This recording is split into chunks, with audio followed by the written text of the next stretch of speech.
Spo on YouTube. I'm gonna need a link to share.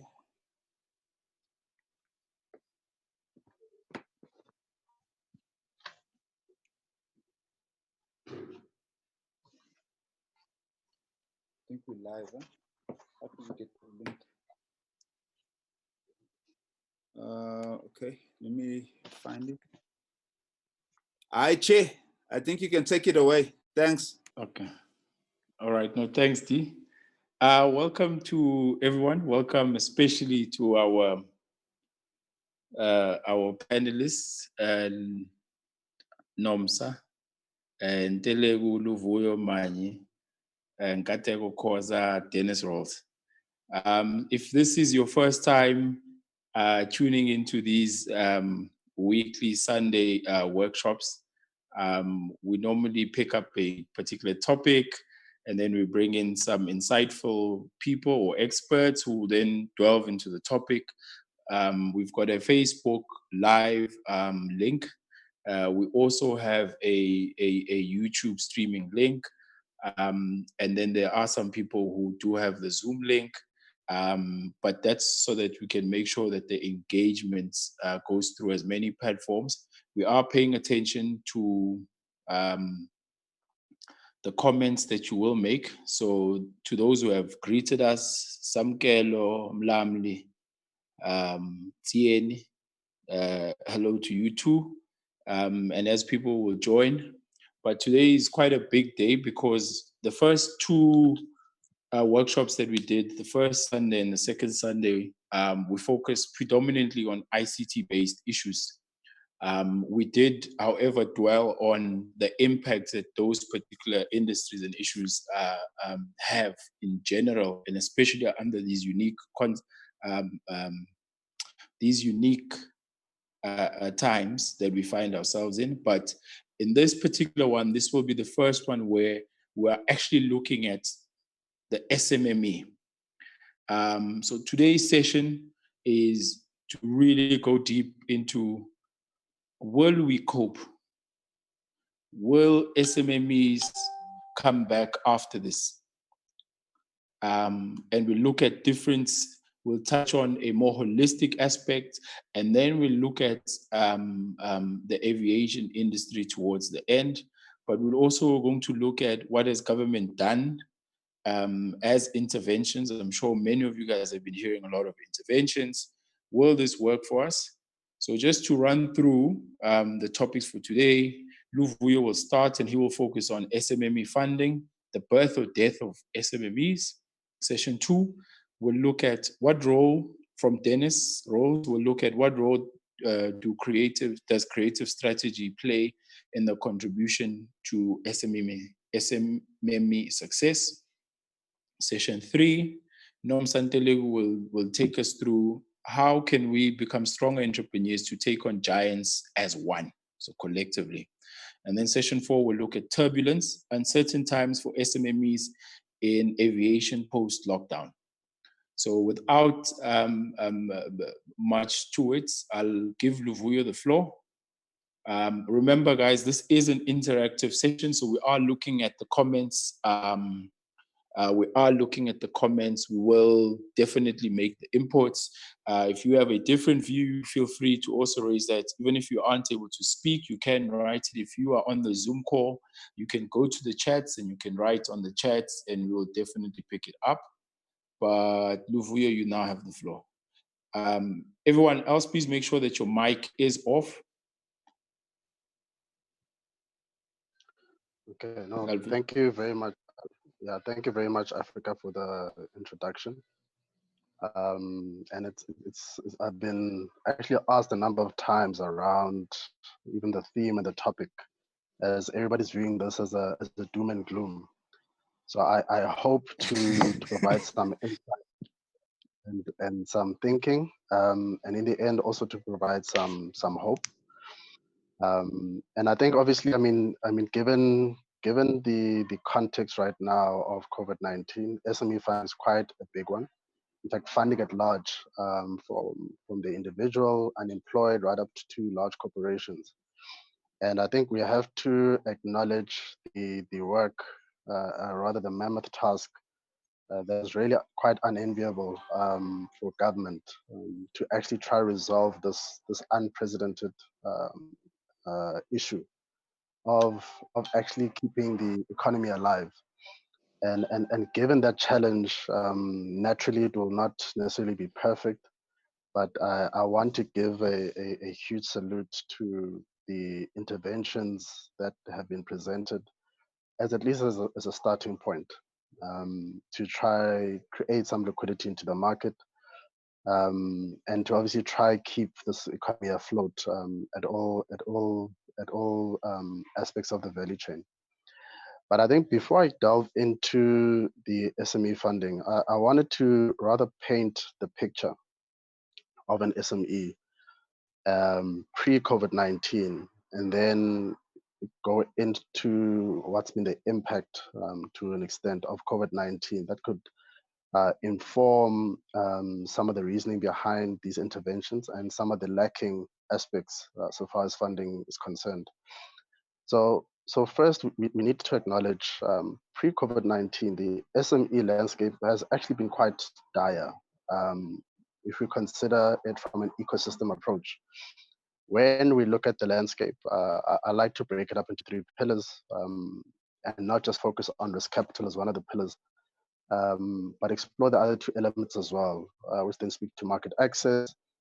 The other, I like to ring fence it under skills development, but this looks at rather the capacities of businesses. The challenge that already SMEs faced before COVID-19, even before Moody's downgrade, was quite severe. By virtue of some of the research that Seed Academy has presented last year in the entrepreneurship survey, they cite some of the reasons being the inability to raise funds, wearing too many hats, so far as lack of guidance, slow sales, customers paying late, unpredictable business conditions. And these are also informed by the lack of ability of some of these SMEs to plan, to have effective plans. And I'm not talking about producing business plans, but actually having effective plans of determining their business sustainability.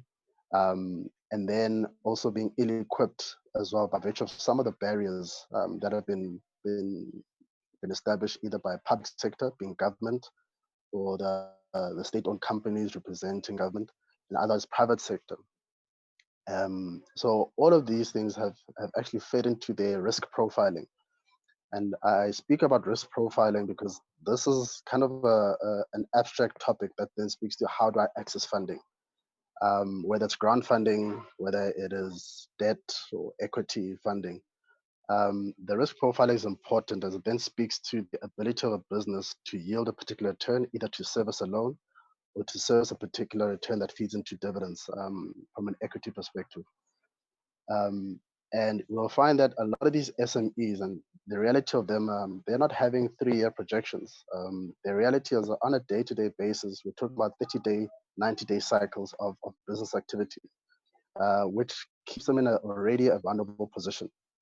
And I think this is then a problem. And then we find that then the interventions that have already been established, such as the DFIs, these are the developmental funding institutions, the likes of your CEDA, CIFA, IDC, NEF, and so forth, already have certain limitations so far as capacity is concerned.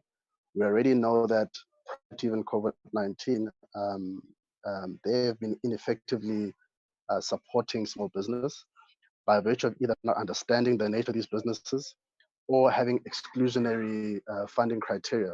Exclusionary, for example, the software development is the non-consideration. Some of the property development aspects as well are also non-considerations. So already that makeup makes it quite difficult for SMEs to enter. And then you then have the compliance and application requirements where a business is then required to produce financial statements of 2-3 years, depending on what type of fund you're applying for, which already makes it then challenging.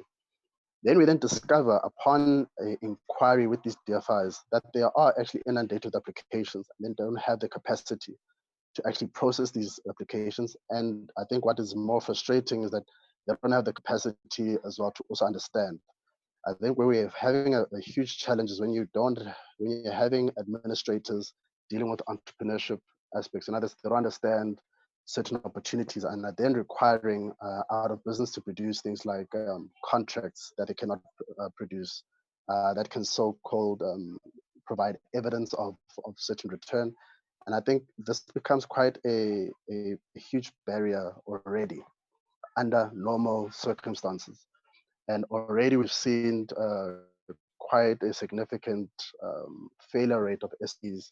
Yet we're required, I mean, the government has announced many a times how they're looking at SMEs as job creators. However, these same SMEs are not provided the sufficient support. The second layer that then appeals to try capacitate the needs of SMEs then looks at the enterprise developmental funding. And this approach is now leveraging off of BEE legislation to then essentially obligate businesses across the various sectors, anything from 1% to 3% of the net profit of the tax, to provide either grant funding or otherwise non-financial business support for these businesses, which then includes skills development, workshop, masterclasses, and otherwise exposing these SMEs into the network to potential clients. The ideal scenario thereafter, from a market access perspective, is then say, how do these businesses now become part of that supply chain? Now, again, that becomes another barrier because now big corporate business then says, well, look, we need quite ridiculous requirements to now be part of supply chain, 5, 10 years, so on and so forth, qualifications. And it's quite prohibitive, in fact.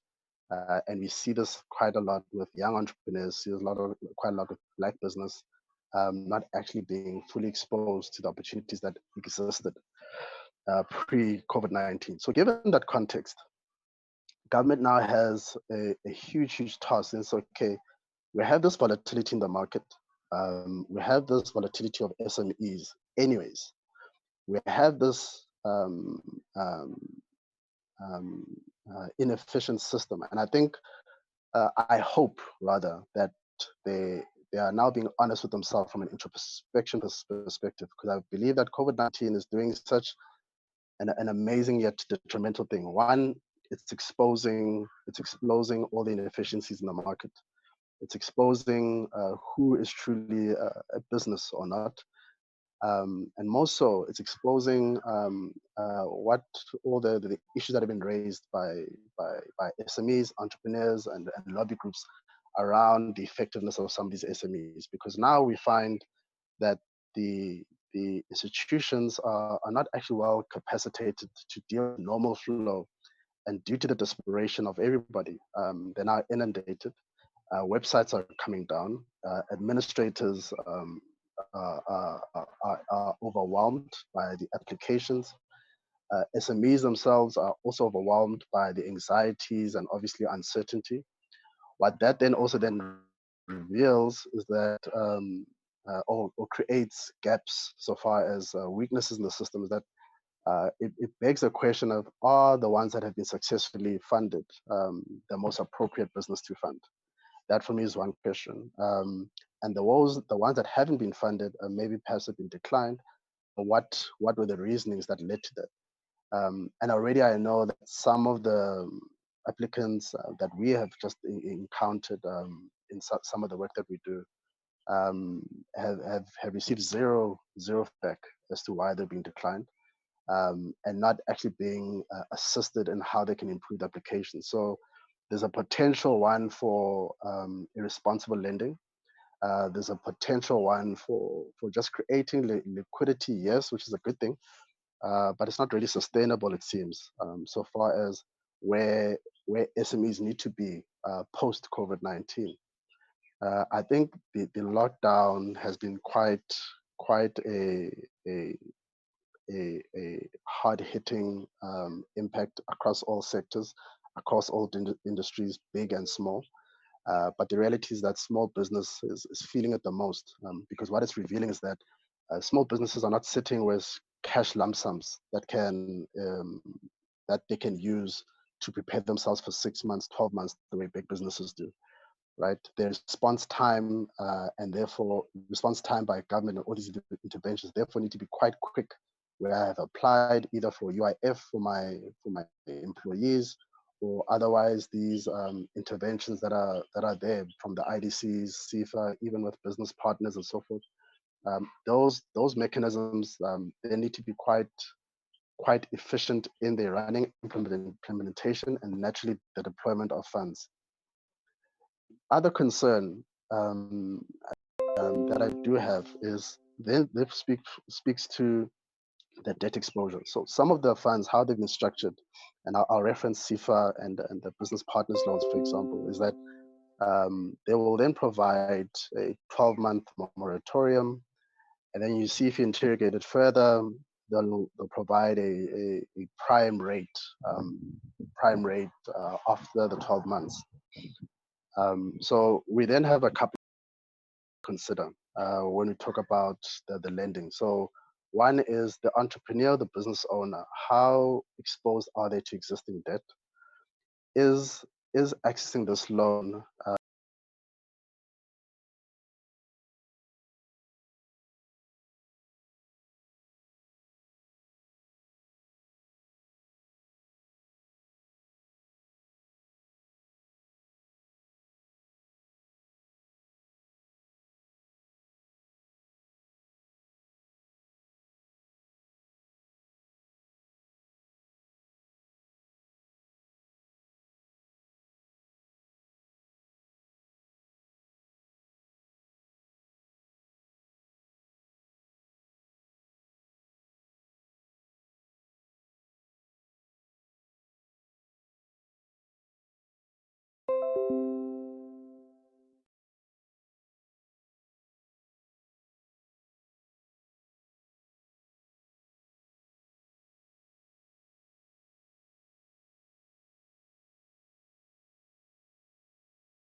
that we need to then explore what type of interventions that can be made. So we have examples where we can then call on, for example, the property and development spaces. Then it's like, how can they give relief so far as rental and office leases are concerned? UIF is already playing its part, and I think that's quite a key critical thing, because if you look at your general income statements, the huge overheads are salaries and rent, and offering any type of relief in that aspect, what it does is that I may not get new injection of income, but it does provide relief from a cash flow perspective. Even though UIF doesn't provide 100% relief, it does have an impact. I think it's about 75% relief of salaries. it does have an impact to your operating expenses, easily 20-30%. So that's one great aspect. And we need to then look at, okay, how can the property sector as well offer good good relief, and not by means of creating essentially a suspended, or by rather creating suspended payments for loans. And I think we also need to be fair to these institutions, be it funders, who are offering obviously um, some payment holidays, like the banks, and even with rental, by the property sector. This is income that they require to sustain themselves. However, what we can then say perhaps is that because they're big business, they probably do have a little bit more grace so far as their cash flow considerations are concerned, in providing that particular relief, and can create some coordinated loan that allows one to essentially not have to pay back the loan after 6 months, but rather extend the loan period, and add that 6 months, towards the end of the term. In that way, it then spreads the risk. It actually allows the business to create some catch-up time, during this period, in providing some cash flow relief, and then focus on the business development and otherwise reorganizing. And I really wanted to now explore around the reorganizing aspect, because I think some of the failures, if I can use that word, around the DFI intervention speaks to capital. That's one. But actually, have we assessed these businesses in the context of, because if you consider that some of these businesses, by virtue of essentially 30 days of no business, have fallen out. Can we have the honest conversation and say, actually, were these businesses sustainable in the first place? So you take away 30 days, yes, it'll have an impact to any business, but it clearly is a reflection of some of the sustainability models that some of these businesses were having. So I raise this as a way of SMEs to do some reflection around their capabilities and their sustainability. Because I think that becomes then important to be honest around the burden that government and private sector, so far as funding institutions, have to then support these businesses. So it then becomes a real wake-up call for SMEs to then say, how are they truly ready to be running sustainable businesses, that they cannot take a 30-day knock. In reality, though, when we look at the definition of SMEs, if you go to your Department of Small Business website, it actually outlines it, and I think the definitions were published last year in March. And you will see that an SME, and small business in particular, differs across the sector. Most of them, I think the smallest around being less than 10 employees, less than 5 million turnover, but on average, looking at SMEs being classified under 200 million mark, if you maybe in manufacturing or in mining, and in forestry, it goes down to around 75. In retail, it changes thereafter. So already the perspective and understanding of who an SME is becomes really important, because then you then understand the dynamics that they face around their management, and therefore it highlights the issues of capacity building. Because what we're now finding is that there needs to be more support initiatives to then say, I have funded you, but what is then going to be the support initiative to ensure that, one, the money that is provided is used responsibly. It is indeed used to service salaries, to service perhaps rent, but how more so can they then help a small business become, or rather remain ready and relevant post-COVID-19? If we consider how, an average small business at the moment is losing business by maybe a big corporate or by government, you must understand that most of these corporates have applied force majeure clauses, which then means that they have suspended procurement or performance to certain contracts by virtue of the impact of COVID-19. And that may be for 2 months for some service providers, that might be for 6 months. During that period, what are they supposed to do? How are they then supposed to keep on running? How are they supposed to keep on creating new clientele? Business development costs money, costs time. We're all locked down. So in other words, now I can't go to sites, I can't go evaluate opportunities. I am now restricted to the virtual platforms. And then we're still assuming that these entrepreneurs have access to Wi-Fi and data. And these are just basic needs that enable one to either research, look for new clientele, provide the services to existing suppliers, hopefully. And obviously, when now level 4 comes in, how can they effectively operate? Now, fortunately, we then had the great announcement by our president this week with the 500 billion injection that will happen to the economy, which covers a number of aspects outside of SME as well. Now, there is a 200 billion rand loan guarantee program that was announced as part of that package. And effectively, that particular loan is provided to the funding institutions, to your banks, right, so that they can extend more of their loans to business. What is unclear at the moment is how much of that funding will be allocated to small business in particular, to Black business in particular, to young entrepreneurs too. And also, what isn't clear, as I've inquired with some of the commercial banks, as I believe is still being formulated, is to what extent as well that banks can extend loans, and how the assessment criteria can be more flexible. So we need to understand that with these funding institutions, as much as they've been given injection, their first priority will be existing clientele. So if I am not a F&B client, if I am not an IDC client currently, I will be lost in the list because they'll obviously have a much better understanding of the existing clientele. They'll have a much better view of their funding and their sustainability, and therefore can take better risks in funding them, even though I may need it more. So this is now the reality. And therefore, it then becomes quite critical to understand how that particular funding mechanism will allow faster release of funds. And I think with the commercial banks, what I can at least give them is they have the capacity, as they do this on a daily basis. But it'll be interesting to see what type of makeup of the loan structures would be. As I would probably recommend in some instances, overdrafts would be better facilities than long-term loans, which might have variable interest rates that are unpredictable, considering the earlier points that I made on the impact of our downgrading. And therefore to see how we can create hybrid interventions as well with government grant funding. I've been hearing a lot of funding support, not enough on grant funding.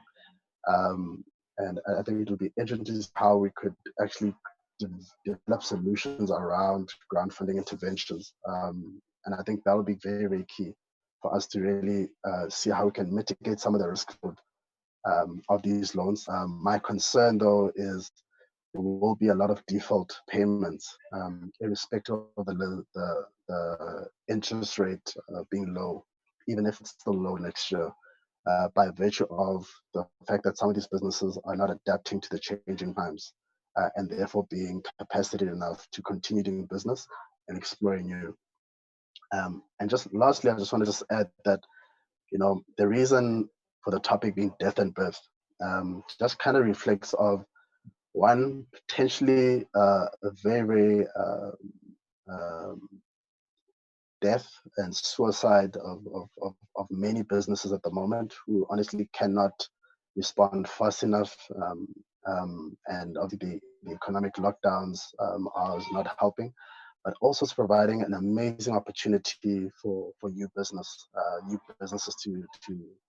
to be developed. As you're seeing with these virtual platforms across the sectors, there's a lot of innovation happening, and it's really, really quite exciting to see where we could potentially be finding new businesses actually being birthed out of this particular crisis. Thank you.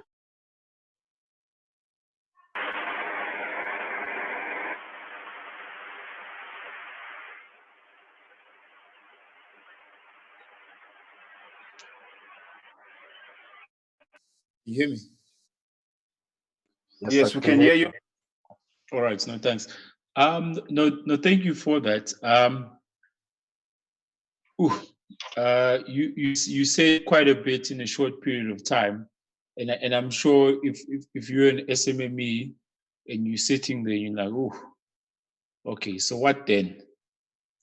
Is it a bleak picture we have, or it's a bleak picture, but there is sunrise on the horizon?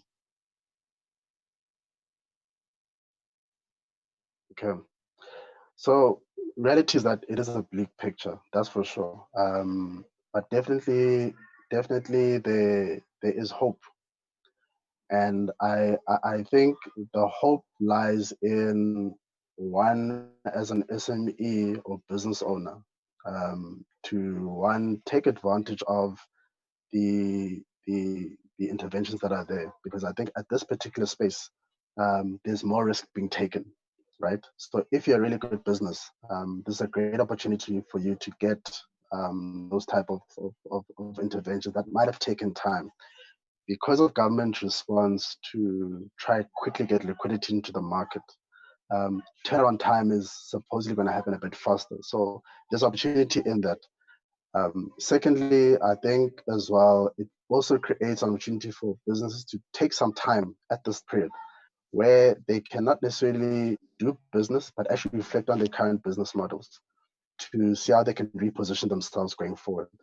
What I've been receiving personally, and we've been actually discussing with a couple of friends, where the likes of these retail stores, I'm getting SMSs offering 30%, 40% discounts to buy stuff online. So the question is, okay, fine, I'll take this discount, but when can I actually receive these goods, considering that not every industry is open? So what it then tells you is that what these businesses are trying to do at the moment is to get liquidity now and buy themselves time to for business development. So what businesses can be doing at the moment is looking at how they can offer their current existing services at lower prices to get inflows. Because right now, what is pushing everything is not necessarily quality, it's price. So how can I get in there and get some liquidity now and allow the period? So now let's promise people that when my sector opens up, be it level 4, level 3, I will deliver X, but I would at least guarantee you today's price. So that becomes a great opportunity for you to drive and accelerate liquidity into your business, while it then buys you time to create some business development. Particular business has hope of actual growth. Now, where I believe intervention in that aspect typically lies from a grant funding support is the likes of a CEDA, because then a CEDA then offers your business capacity development services, typically speaking. And this is where I believe there should be a huge support coming out of them, because that's then the grant that a business needs to be able to even get ready. Will it be quick enough? I mean, they provided some time, and I think the one particular fund, I think the business partners one, reached capacity quite quickly. So timing is then an issue. Compliance is still an issue, and I believe that some of these compliance requirements need to be relaxed. We'll note with NYDA actually offered a solution, particularly for micro businesses. It's a small fund at the moment, but it is growing as they're looking at other funding injection as well, from local and international. But part of that requirement is just to say, show me your income for the past 3 months as evidence that you've been trading. And then and obviously then demonstrate what your net income will look like before salaries. And then it will be then a fraction of that will then be funded. And this is a grant that'll be issued out. And I think it's around between 5 and 10,000 Rand that will then be funded to the business. Now, what I like about that particular mechanism, it makes for easier assessment. It removes some of the unnecessary application requirements. And therefore, and I hope for quicker disbursements of funds. Now, unfortunately, that fund is not big enough. And therefore, we need a far more bigger fund that can appeal to that particular type of SME, which is a majority of South African SMEs. Let me rather say SEs, or small and micro businesses, SMMEs, that don't have some of those compliance matters, but actually have a huge impact as who they employ. So it's becoming quite a challenge. And I think with this intervention where you then say, okay, fine, I want relief from UIF, but then we discover some of these guys are not actually contributing to UIF. How are they then going to then create relief as well on their salary wage bill? So it's a lot of issues and challenges. There are some immediate solutions where you can look at how we can streamline the process through virtual platforms, but it is still quite challenging. It does create an opportunity, I believe, for professionals in the space to then say, okay, how can they create solutions? There are some online platforms, but it's assuming there's going to be it's assuming everybody has access to the internet and devices and so forth. Okay, no, I hear you. I think that we're still missing, and I would have loved for us to perhaps even open up another avenue, because it seemed like we are so heavily government dependent, where government is supposed to, on paper, as they say, is supposed to create an environment within which we play, and not necessarily always be able to bail every single business out. There's a survey I had a chance to read. It looked at the impact of COVID on micro, small businesses in developing communities. And just to roughly run through it, so they did a sample of about 233 businesses. 87 of those respondents could not support themselves or their families during lockdown. 95% of those businesses qualify for COVID-19 disaster UIF funding. 46 qualify for the tourism relief funding. 1 qualifies for the spaza shop funding. 24 qualify for the CEDA and CFA funding. 87% cannot run their businesses from home. 86% do not know where to go to access emergency funding. Now, this, if you then look at it, take a step back and holistically look at it and try to understand why we even went about starting from an ICT perspective, is that we've long realized that the digital divide is a hindrance to how we perform and operate as businesses. Hence, then we have made strong pushes to localize both networking to many other opportunities within the ICT sector in general.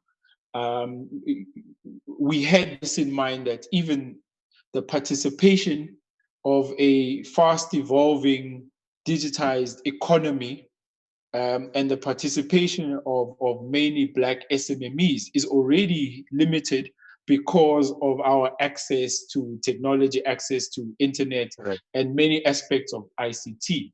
So this short survey, and it is a small and short survey, already tells us that you've got this digital divide that has divided us so far and wide, and now it's impacting your very ability to even survive within this particular period. So if 87% of businesses cannot run their businesses from home, you've literally shut down the 5 million informal and formal SMMEs. You've shut down 87% of those. I mean, barring those that are able to be exempt, and those will still be barred for a long period of time. My question then is, what is the alternative? So if the state mechanisms are not enough and that net is way too small, what then? Yeah. Okay. No, happy to engage on this one. So that the alternatives for me present some potentially exciting opportunities. So I've engaged in a number of conversations with leading corporations within the ICT space and your network service providers. And the reason for that engagement was, one, to understand the level of funding that these corporates have so far as enterprise development is concerned. The feedback that has been received is that, okay, listen, either the funding is already purposed for existing programs, or others repurposed to kind of go back into the balance sheets and rather focus on core initiatives. So the enterprise development space then kind of looks kind of sketchy. However, the opportunity then says within private sector, right? And to use a connectivity as an issue. If I was to look at Vodacom, Cell C, MTN, if you cannot provide me with funding support, how about you provide me with connectivity support? So in other words, can private sector then come on board to then say, how can we create more non-financial instruments and provide connectivity with a cell phone, a laptop, a router to SMEs, which then can empower me to continue conducting business. That becomes a small lifeline, right? That I can then use to then getting access and essentially kind of lowering some of the issues around access to information, cost of data, because otherwise, if I was to use my existing cell phone and buying data, because I can't buy 5 gigs, I'll be buying maybe in 500 megabyte loads. The cost of that is actually quite high. You then consider then these education institutions who are now providing these seminars, are they using zero-rated websites, which can allow me to get more information, like platforms like this for streaming data? Because I think access to information and obviously access to the infrastructure becomes a huge, huge barrier already for some of these entrepreneurs. And there, for me, lies then an opportunity as well for private sector to come on board. They also have marketing budgets that they can repurpose. They have CSI budgets that can repurpose and ring fence around this and look then government for some form of tax relief within that context. But I think then what becomes critical is also still maintaining some of the triple BE obligations, because I think this is a topic that gets left out considering who the demographics truly represent so far as the struggling SMEs are concerned. Okay. Nkateko, I think had a question. Yeah, I do. So, look, we've seen, and I'm glad that Luvuyo mentioned this in terms of the DFIs. We've seen, for instance, with the IDC, they had a youth fund called the Grow Youth Scheme, which was launched in 2013. And over the years, you've seen it go from, it's on inception, it had, the fund value was 10 billion. Now, where we're sitting today, that fund is now sitting at 950 million, which means there's been a 90% reduction of the fund from 2013 to date. And a large portion of that, if you read through the annual financial statements of the IDC, is that the funds were not allocated. So basically, they couldn't find SMMEs or youth-owned businesses to fund.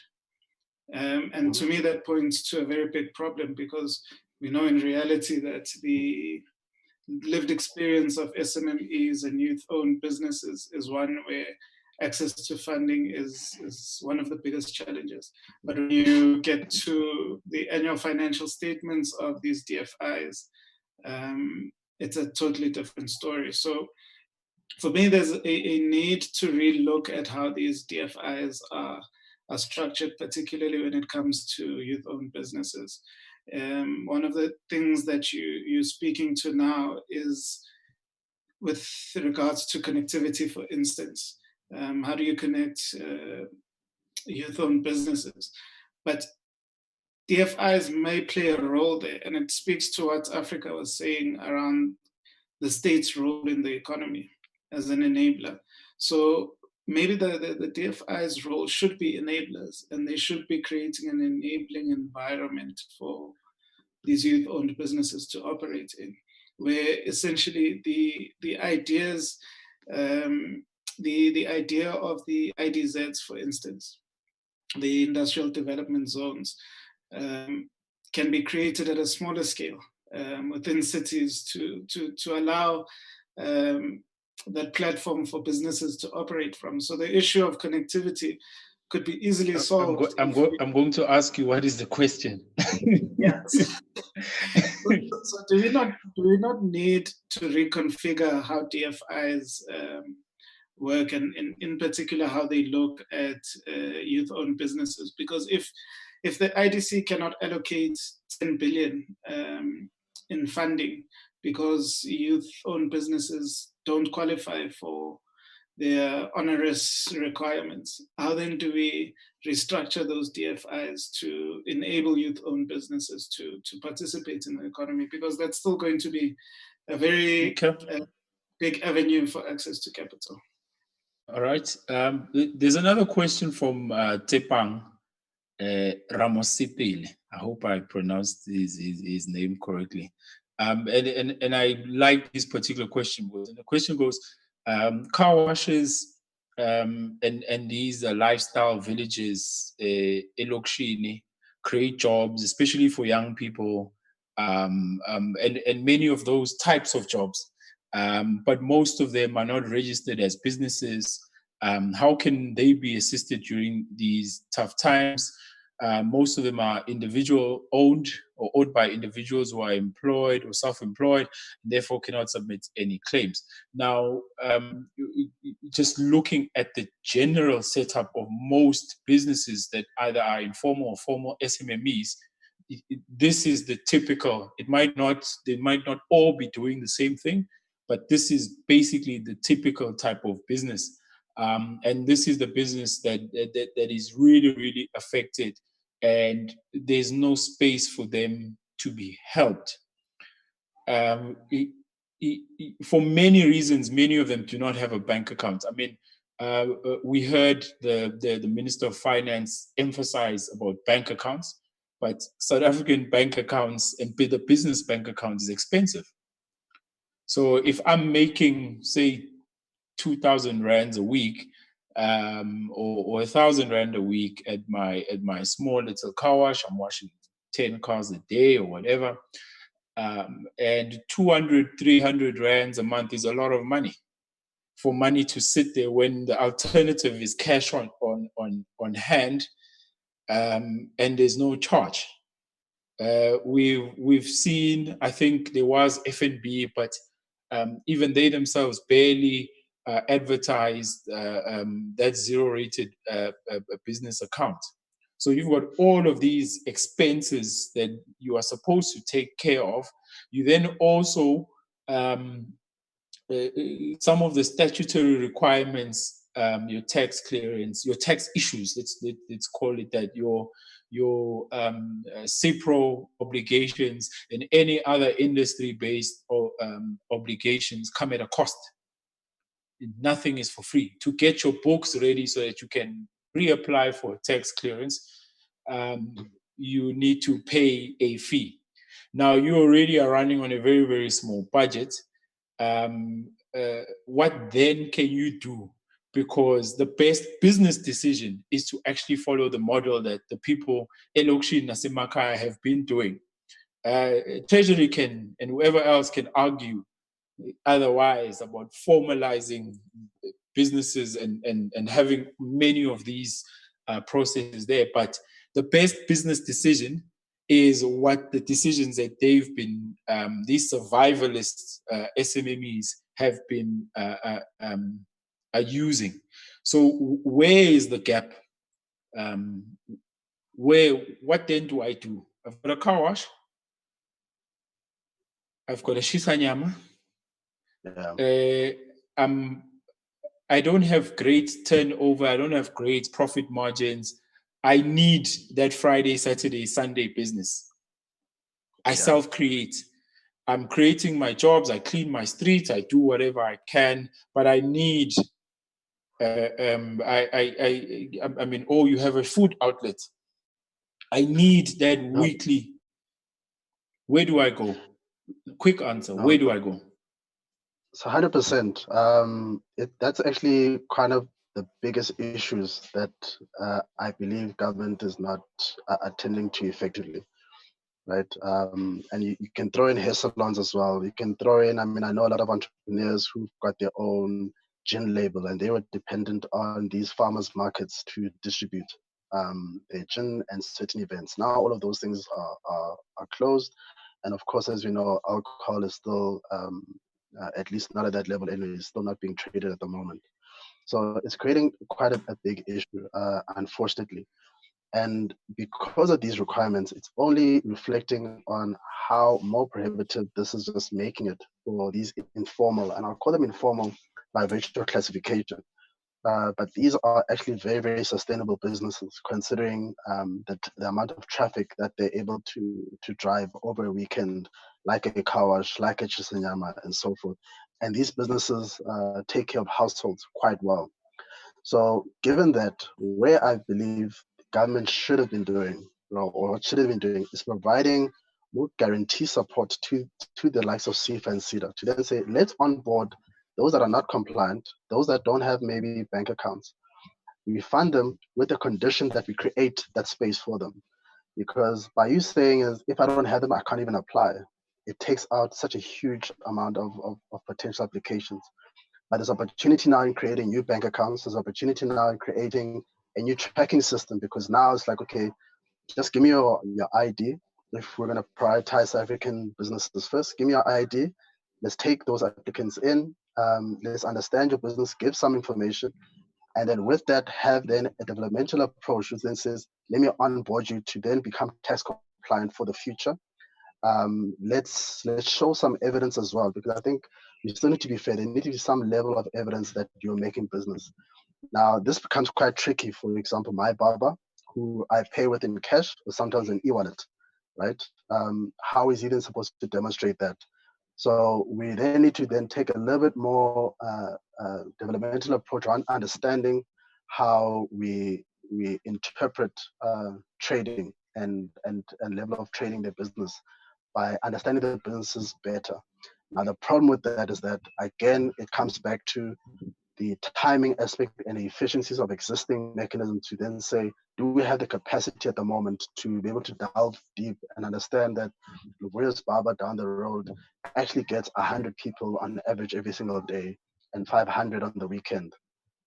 Where's that data? Because those barbers aren't able to produce that data, which then becomes quite frustrating for any entrepreneur in that particular space. So for me, it just demonstrates the issue. It reflects as well, or kind of exposes how ineffective some of these funding institutions have been. It makes it quite then a mammoth task to resolve. I don't have all the answers, unfortunately, but I can definitely see an opportunity of how we can resolve them. And I think this is something that needs to then go back and just be aware. The likes of IDC and NEF have requested input from this discussion that we can then take to them to say, this is the feedback that we're getting, what are then the interventions that can be produced? Because I think the exercise of this conversation for me has been quite useful to also understand where the challenges are, where the bottlenecks are, have we all understood them in the same vein, and how quickly can create some very tangible, practical solutions. Okay. I mean, I'm a big fan for honesty.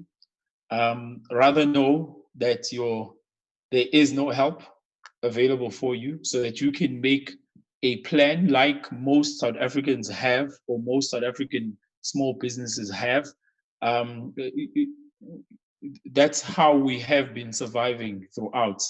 But there's a comment I'm picking up that is actually quite interesting, from Ompile Sidumedi, and he says this COVID is actually an opportunity for the post office. Now we all know the post office, the historical problems that they have, but he actually even goes and he makes a suggestion. He says, open a 25 Rand business account. CIPC and SARS can come to the party by working with SAPO, South African Post Office, to register these survivalist or smaller type of businesses. Because the other argument that comes from, and maybe some might deem it political, but the current banks and the current banks do not serve the interest of SMMEs, let alone Black SMMEs at that, let alone Black youth SMMEs. You are really bottom of the food chain in terms of priority. They don't assist in even the product spec doesn't really, it doesn't cater for you at all.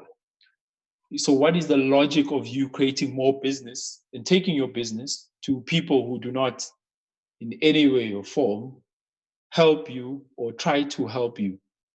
And I think I'm perhaps now tying in with the suggestion that use a state bank, use SAPO, use the post office, and really relook at, you want everyone to open a business account. You want your barber to go and spend 300 rands per month on a business account, when for 10 years plus he's kept money in his pockets. He might have never been robbed. And even if he was robbed, you can still be robbed online. So it's a touch 22. But I don't know if Nomsa, you have any questions for Luvuyo or any inputs that you make. But while we wait for Nomsa, I'll just also go through two more comments. Definitely, Tepang agrees with the comments that Nkateko make, that DFIs really need, such as CFA and NEF, really need to change how they borrow. They need to start, they must start to lower their prime, because they're not for profit. Paul Faku continues and says the whole funding process from government institutions for SMMEs is non-existent. The time you wait to get help is so long, and therefore it then puts in jeopardy many of the opportunities that are actually right there and then.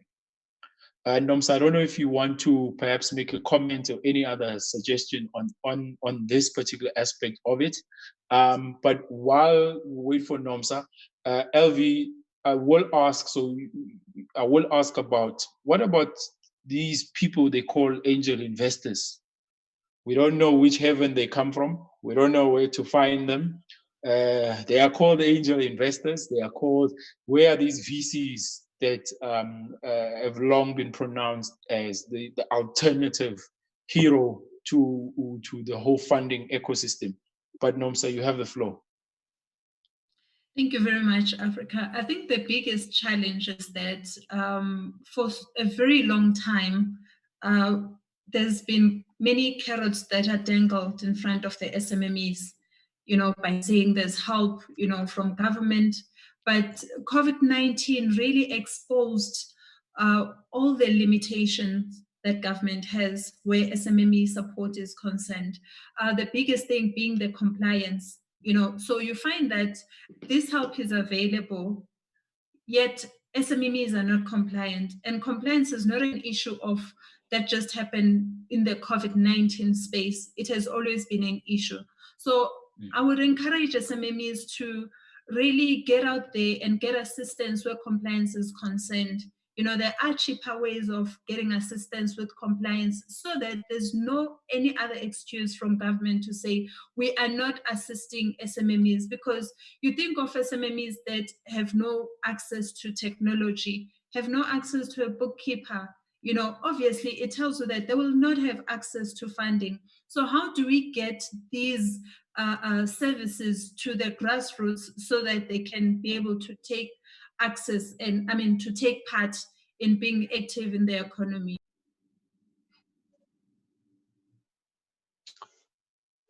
Okay. No. Yep. Sorry. Yeah. No. So thanks. So thanks for all those inputs. I want to start with Nkateko's point. He did make it first around the GFIs. The reality is that I think there has been a huge dysfunction around how these DFIs are supposed to work. Right? By the definition, DFI stands for Developmental Funding Institution. So one, the cost of capital should be cheap, if not at 0% as far as I'm concerned. Secondly, the nature of applications, how they are processed as well, should also be quite fast. I think the comment that one of the audience made, Africa, that you referred to around the turnaround time. So the average turnaround time across almost all of these applicants, especially for big funding, is easily 6 to 10 months, right? In that time, when you're needing business and funding support based on a particular contract that is going to expire is quite a lot of time. So in other words, by the time the business becomes, or by the time the business gets approval, hopefully the business is still running and existing.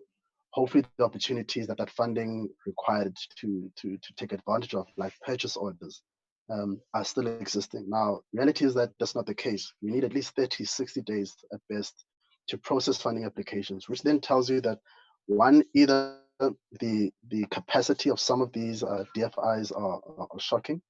I hear some rumors, for example, some of them you'll find applicated out by 2 people for the nation, right? Yet your post-investment teams are quite big, but your entry points of assessing is quite limited. Same thing happening with the Black Industrialist Fund at DTI level. So there's many then limitations, and I don't feel that there's capacity being provided.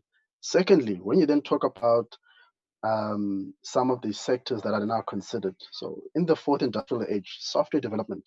So you get a lot of guys who got amazing businesses, but because of the alignment to DFIs and particularly IDC, I'll mention, to the NDP, which then speaks to a pro-manufacturing industrialization perspective, businesses then get cut out of, especially tech businesses, then get cut out of funding consideration, which then becomes a problem if we then consider that software development is also infrastructure. So in other words, the classification of some of these businesses then needs to then change. Unfortunately, then an IDC then appeals to more bigger thinking or bigger type of business. We talk about manufacturing industrialization. And in fact, IDC is even better equipped so far as expertise and having sector expertise to then assist. Now, the majority of businesses, like the ones Africa described earlier, then need to then go to either an NEF or a CIFA for funding. We then find that those particular funding institutions don't have the expertise to understand Luvuyo's business, and therefore get rejected for no apparent reason. In that time, instead of then saying, okay, Luvuyo, you've been rejected because 1, 2, 3 has not been fulfilled, I'm also not being redirected internally to another DFI. So then what that means is I need to then fill out another application form and move from CIFA to then an NEF, then NEF to an IDC and others. There isn't a centralized application process, which can then help streamline some of these processes, because what I want to be able to see in some of these DFIs is when I apply to one, essentially it should be able to pivot me based on particular criteria I meet. So I might be able to get CIFA funding, but maybe because of a backlog, I should be redirected to maybe an NYDA. I should be able to redirect to an IDC. Instead, I can literally spend an entire lifetime making applications. Lastly, you mentioned VC, and I actually, VC is an angel investor. This one is a particular pain point for me, because this is one space that isn't mature in South Africa. However, it is doing well in the Western Cape. And that's because the ecosystem there is quite well designed in terms of support from the academic institutions. However, it's also benefiting more privileged businesses, more tech businesses, privileged entrepreneurs. You'll find more young white entrepreneurs benefiting from some of the VCs in the Western Cape and generally speaking across the country. And some of these institutions that frame themselves as VCs aren't really VC by virtue of the type of risk appetite that they would take at early stage business. Because with VC, by their nature, they'll take equity with the view that your business is scalable over the future, and then assist you with that, taking the risk that they'll then yield, get that back, that return, either 5 times, 10 times their investment over a 3 to 5 year period. So it's quite an aggressive way of funding. And that's why most of them have niched themselves around fast growing sectors like tech. Okay. Yeah. I mean, it's, and I apologize if you're at home and you're sitting there and you're wondering and you're part of that 87% that doesn't know where to go. And you've been listening here for an hour and you're like, oh, it's even worse than you thought. It's only when you know how high the mountain is that you will be prepared mentally and physically to climb it and overcome it. I'm no motivational speaker, but like I said, I do believe that if we start from a point of honesty, when we say, okay, here's the actual picture, right? Where we are right now in today, yes, there are so many glitches and glitches in the system. Government is not doing enough. Government and the institutions are not doing enough.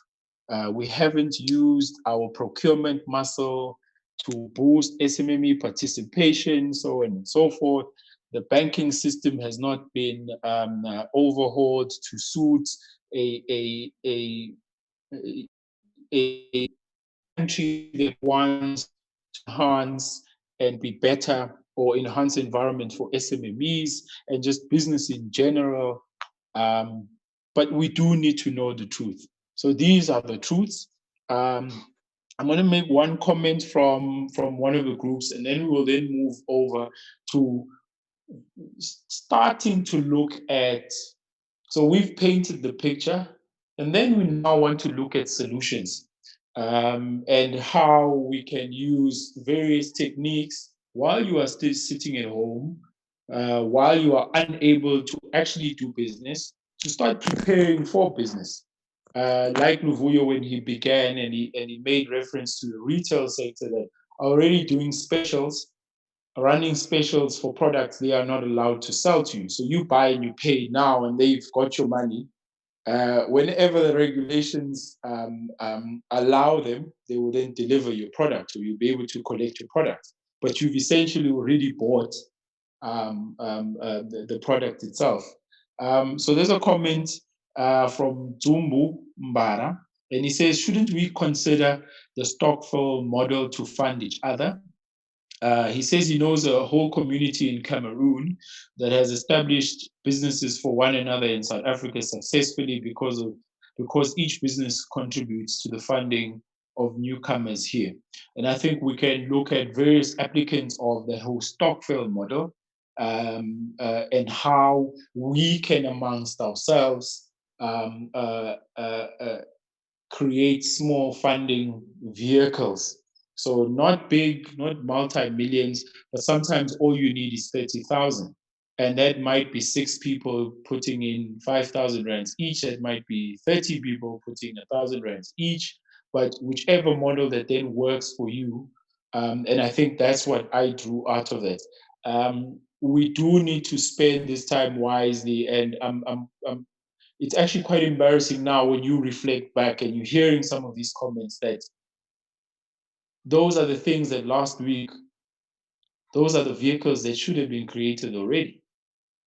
Those are, if you're reading at any of the economy recovery strategies that are glaringly missing. So we only want to recover those who were benefiting from a system that was not benefiting the majority of SMMEs. You only want those, that minority, to recover. And during this time, you have not developed an alternative for the ones that have been traditionally marginalized. I've got I have to check the Q&A. Oh, so I can't see the name.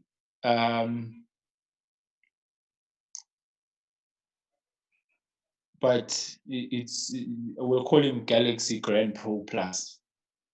He says, I think the discussion dwells much on SMME challenges that have long existed, which is true. Because we are operating in abnormal times, we need to institute drastic actions. The economy will never be the same post-COVID. As a macroeconomist, I am bound to say financial institutions, especially banks, need to stretch their efforts far more. Same as government, we have seen monetary easing internationally with some central banks having near zero interest rates.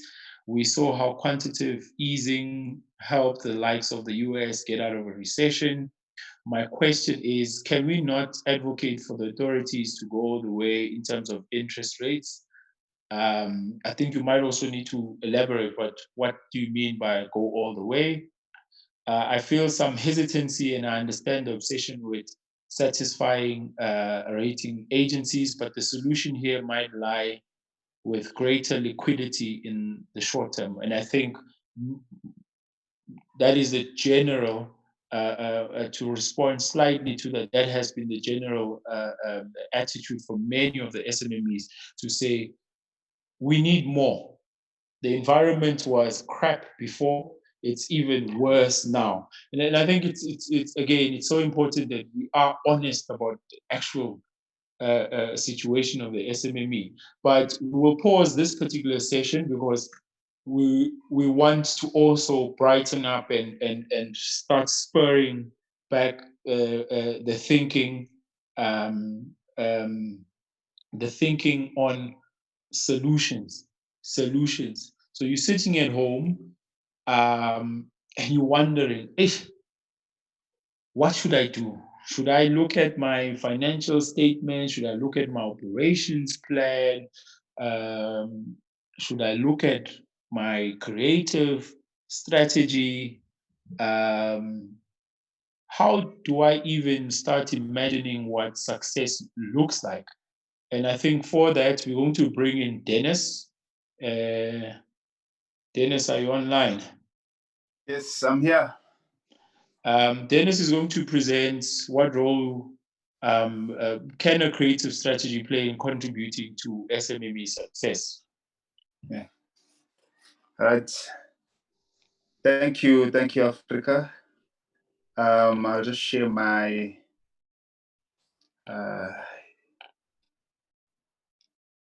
okay. Thanks everyone for joining us. I'll just so can you just give me, now I can't find my mouse. So this happens to me. Okay, it's fine. So my name is Dennis Rold. I'm a founder of Pixel Tone New Media. I also am part of the NEC of PBICT. My background is in graphic design and multimedia, and I currently operate as a brand specialist. So today, the subject matter I'd like to look at is, what role does creative strategy play in contributing to success, to SMME success? And I think the important thing is taking two words, is taking creative and taking strategy and putting them in the same, right next to each other, becomes a bit strange. So obviously, who am I speaking to? The entrepreneur. So dear entrepreneur, so we know that globally, it's over 95% of enterprises are SMMEs, employing about 60 to 70% of the workforce.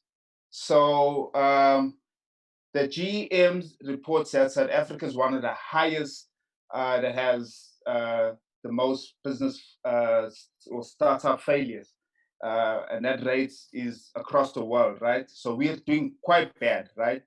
So the Minister of Trade and Industry in 2019 has confirmed that 70% of new businesses fail within at least 24 months of operation, some 12. So the NDP has a vision for us. So it envisions that 60 to 80% of the GDP increase will generate about 90% of 11 million jobs in the country. So within the NDP, there is a vision that SMMEs will be the driving force in employment and injecting in the GDP, which shows a level of responsibility that entrepreneurs, business owners, and those who are self-employed and can contract should start thinking about. And I think that's, if a country believes in you as a small business, means there's hope, you know, amidst to the COVID-19 nightmare. So obviously for SMMEs, as alluded by my comrade Luvoyo earlier, is a lot of companies find themselves just trying to survive. They would offer, they'll sell masks, they'll sell batteries, they'll sell guinas, and they'll sell handkerchiefs. anything to make money. And I think that's where part of the problem comes. So obviously now is the time, because COVID-19 has given us time to reflect. So now is the time for us to figure out how we narrow down, and then how we figure out that one service or that one product that we're really good at, because that is the one that could start changing things around, where it helps us now focusing. So we believe that the best transformation is when entrepreneurs experience is when they see their big business idea become a big idea brand. So that's another form of success that one could measure, because if you've always had an idea in your head, you just can't articulate it, you can't focus it, you start at one point and then you end up diverting because you want to survive. But once you become a big idea brand, diverting to other things to survive is no longer a factor. So now you are focused and you know exactly where you want to go. So the success of a brand is when it converts customers into an audience, you know, and that creates business fuel, and it makes the business part clear and focused. And that's what entrepreneurs need to start adopting and really making that part of their business ethos. When they make business decisions on what industry they want to get into, it must be a very clear path. You must know what the end goal is and see yourself doing that thing for 20 years at least, and also be extremely focused, which means learn how to niche. You cannot grab everything and try and capture every business opportunity that comes your way. So obviously, when you move from a business to a brand, the role of the brand is to create a bond with its audience. And then that bond leads to power, and that leads to profit. So it goes beyond what a product and a service alone can do.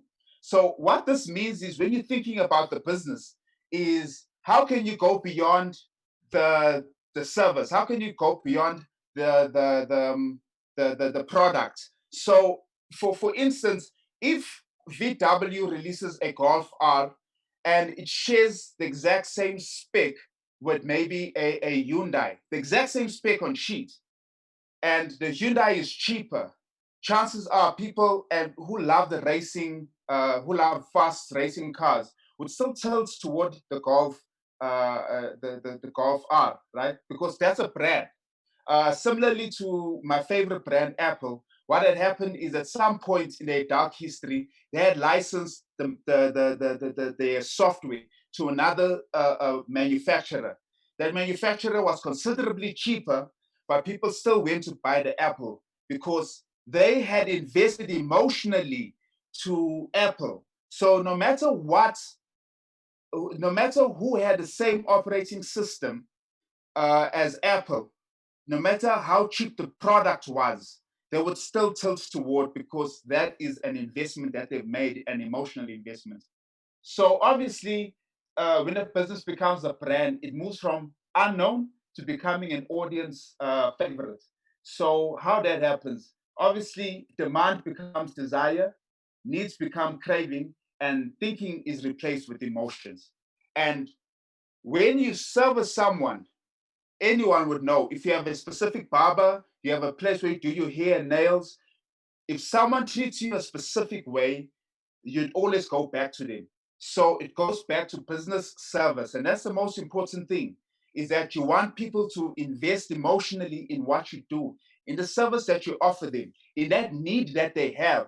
So you need to focus on that. So this time during COVID-19, especially during the lockdown, it's time to really reflect on that. While we're having troubles with finances and so forth, we're now going to try finding ways to narrow down, really focus, and then really start changing people who are customers into an audience. Because one thing I love about an audience, I always say this: an audience is a repeat offender, and I'll elaborate on that a bit more.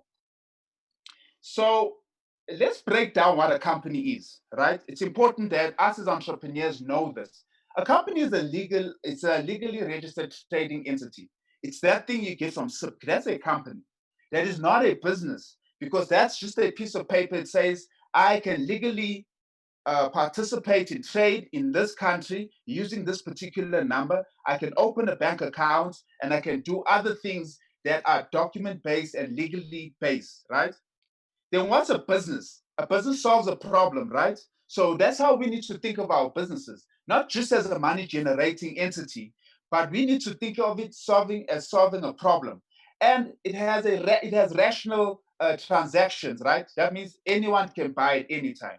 However, when we start building our businesses to be on an elevated level as entrepreneurs, we need to see our businesses as brands. So what is a brand? So a brand is a business with personality, right? So it has a certain character about it, and it ensures that it has a promise, and it tries to fulfill that promise. When it fulfills a promise, it enables a clientele who it becomes an audience to continuously invest in it. And that's what we're trying to do when we come out of COVID-19, is find a way for our customers to become audience, to become part of our families. And when a customer is an audience, the thing is they go out and they advocate for you, they fight for you, they do now and again. They word of mouth. So that's part of the process, right? So what is branding? Because we need to separate what a brand is. Because remember, brand is a business with personality. What is branding? Branding is deliberate differentiation. And that's the most important thing, is that for me to sell the same product as the next guy at the end of the corner, I need to be different. That differentiation helps me lock down my clientele. They become an audience, and then they will always buy from me because I treat them a certain way. I have a certain personality. I've identified the need that they have. I specialize in that particular need. I understand it truly. And that means that now, because I'm different, I can hone in an audience that will continuously be my fuel. My fuel is then buying from me. I have capital and I can start moving. Whether it's slow, but gradually, brands are the only, are always the ones who would always find traction. They'll always see the future. And brands are not exclusive for big companies. The smallest company, as I said, the hairdresser, the barber, the garden, your landscaper, the way he cleans the yard, that's his part of branding. That's his personality that he adds in the business, that extra touch, that extra care to make sure everything is clean, the grass is cut well, everything is edged properly. So it's all about that promise. When he says, hey, my brother, my sister, the way I'm going to clean your yard, you'll be amazed.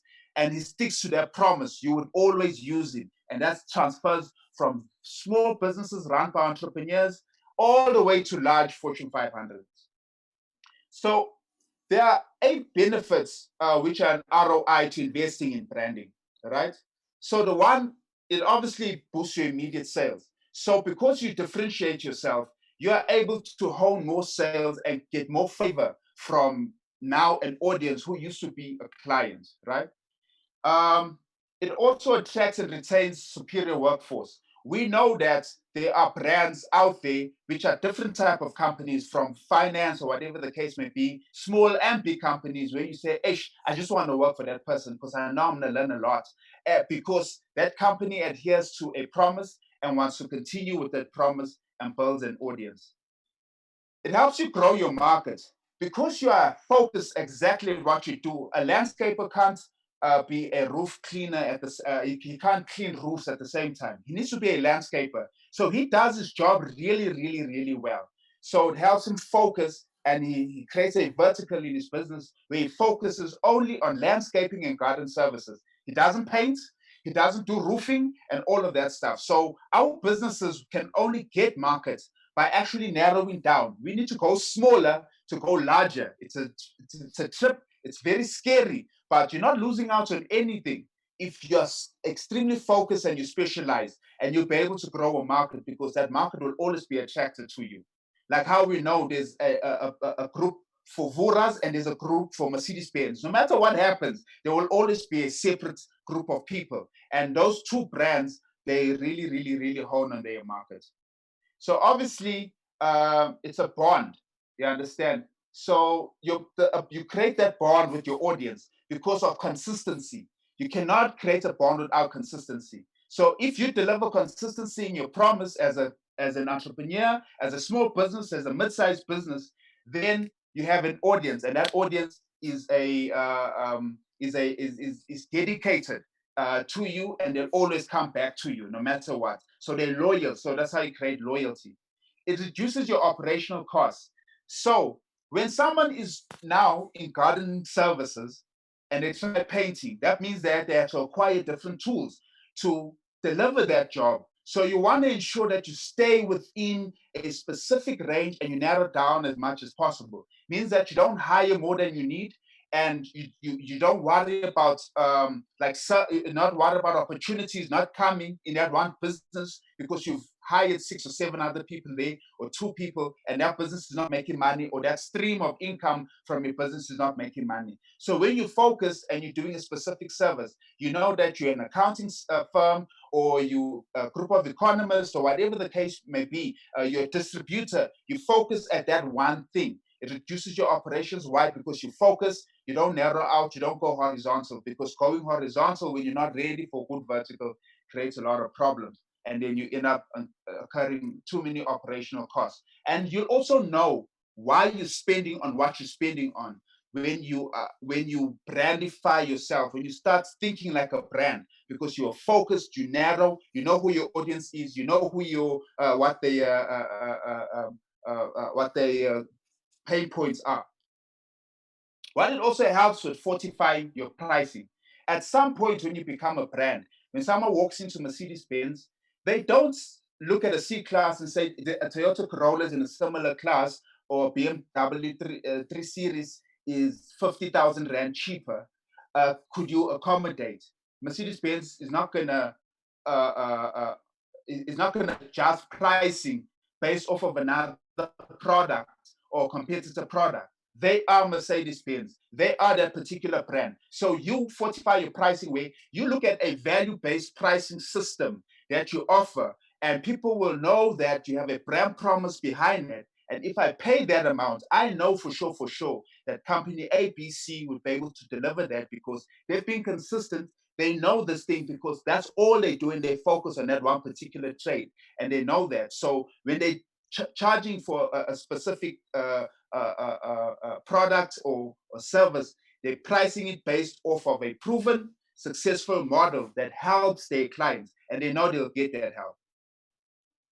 And it's just one more thing you own, because as an organization, when you own your brand, you own your personality, you own a space. And that's what people talk about when they talk about positioning. They say, this is positioning. And when you own it, you own a position in the market. And that's owning your brand. You know, like Coca-Cola in the soft drink space cannot be overtaken by anyone, because they own a specific corner in the soft drink market.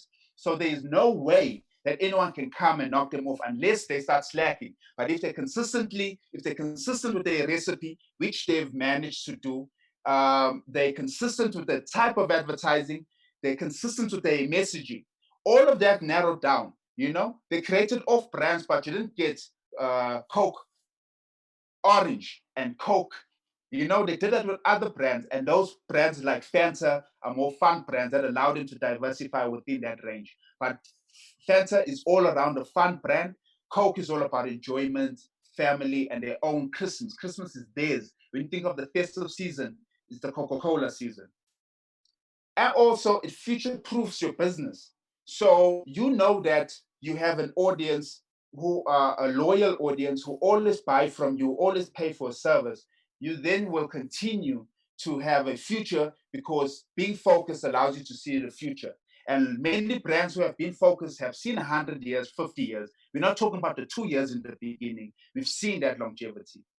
So we know that this can be achieved by means of brand strategy and branding as part of the remedy. Because when a brand knows itself, knows who it is, knows how it fits in the market, knows how it services its audience, knows its product or service inside out, and how it helps that particular audience, then it's been liberated by these processes. It can now move on and look at scalability, look at sustainability, and all of these things, because without a focus, no brand or no business can be sustainable at all and can never be scalable. Thank you very much.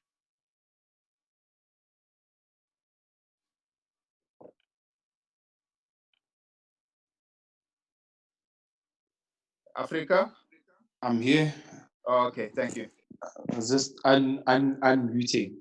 No, thank you, Dennis. I'm not picking up a lot of questions per se, but one of the comments that Tepang made from the Facebook feed was, as a digital marketeer, I think it's time that small businesses move into this space to promote and sell online. Many are underutilizing it. I think what I'm going to try and the angle and phase it into the general theme of today is, so I'm part of the 80%, 87% of SMMEs that can't operate from home. How do I sell my business? How do I sell my service? How do I sell my product? What are the quick solutions in order, or the thinking that I need to have in order to get some form of payment? Because month end is around the corner.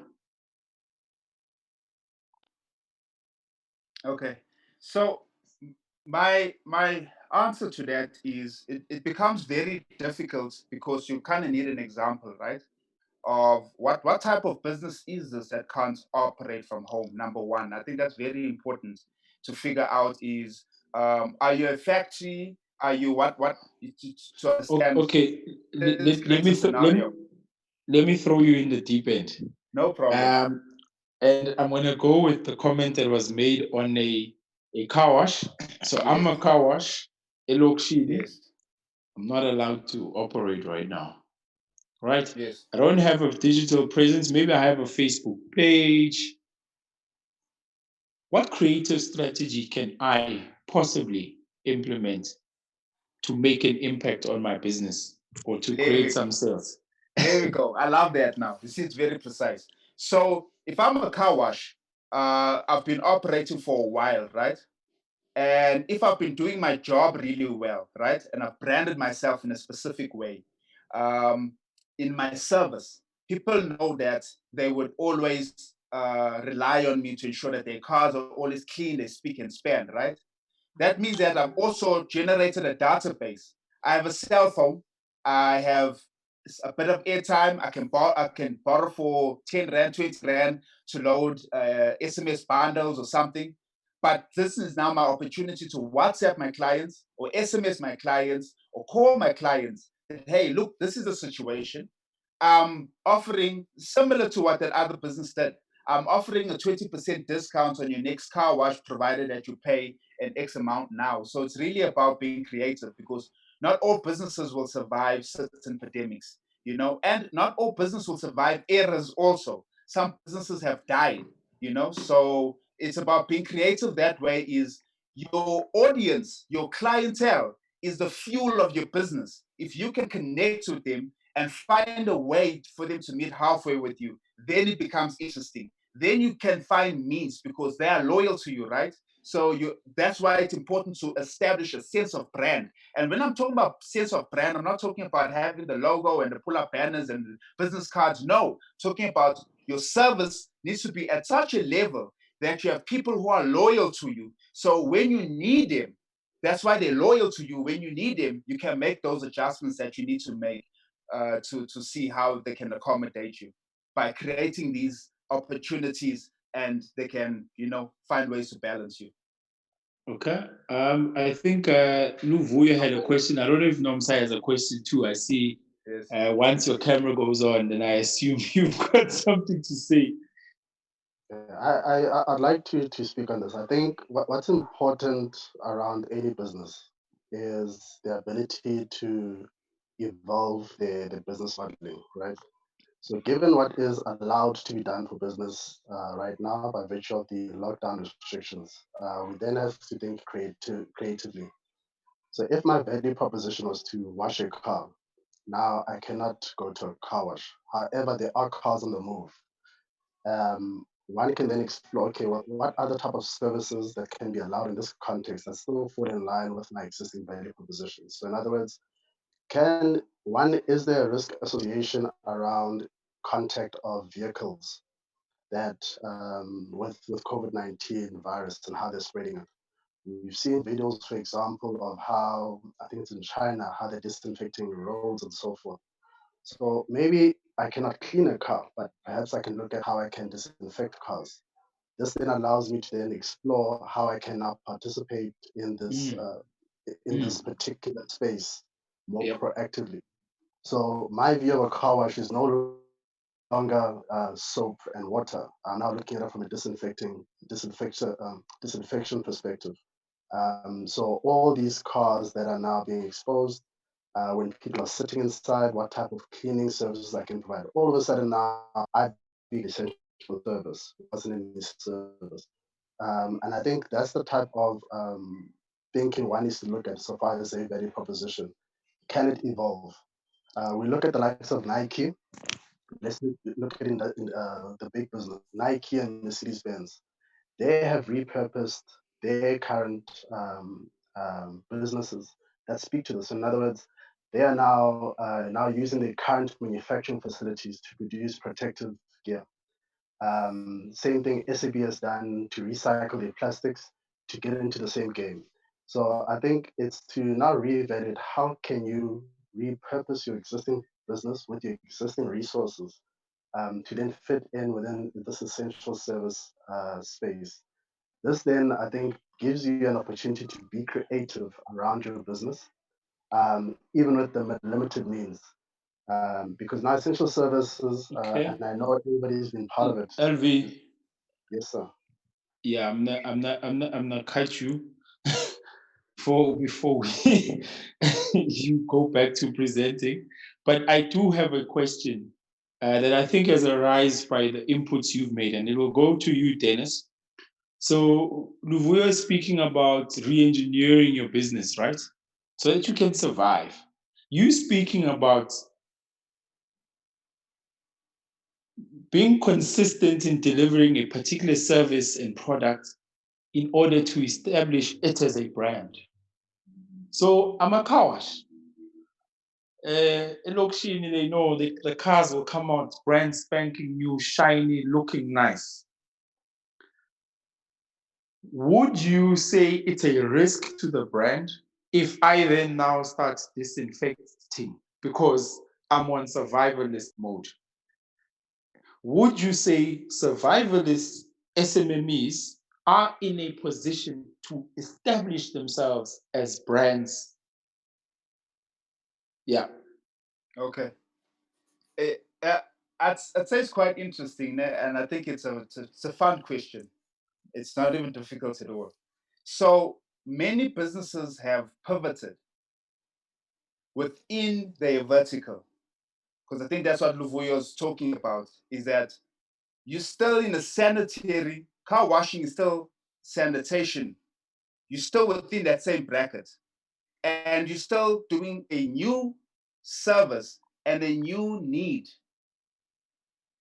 but you're still doing it within a similar bracket.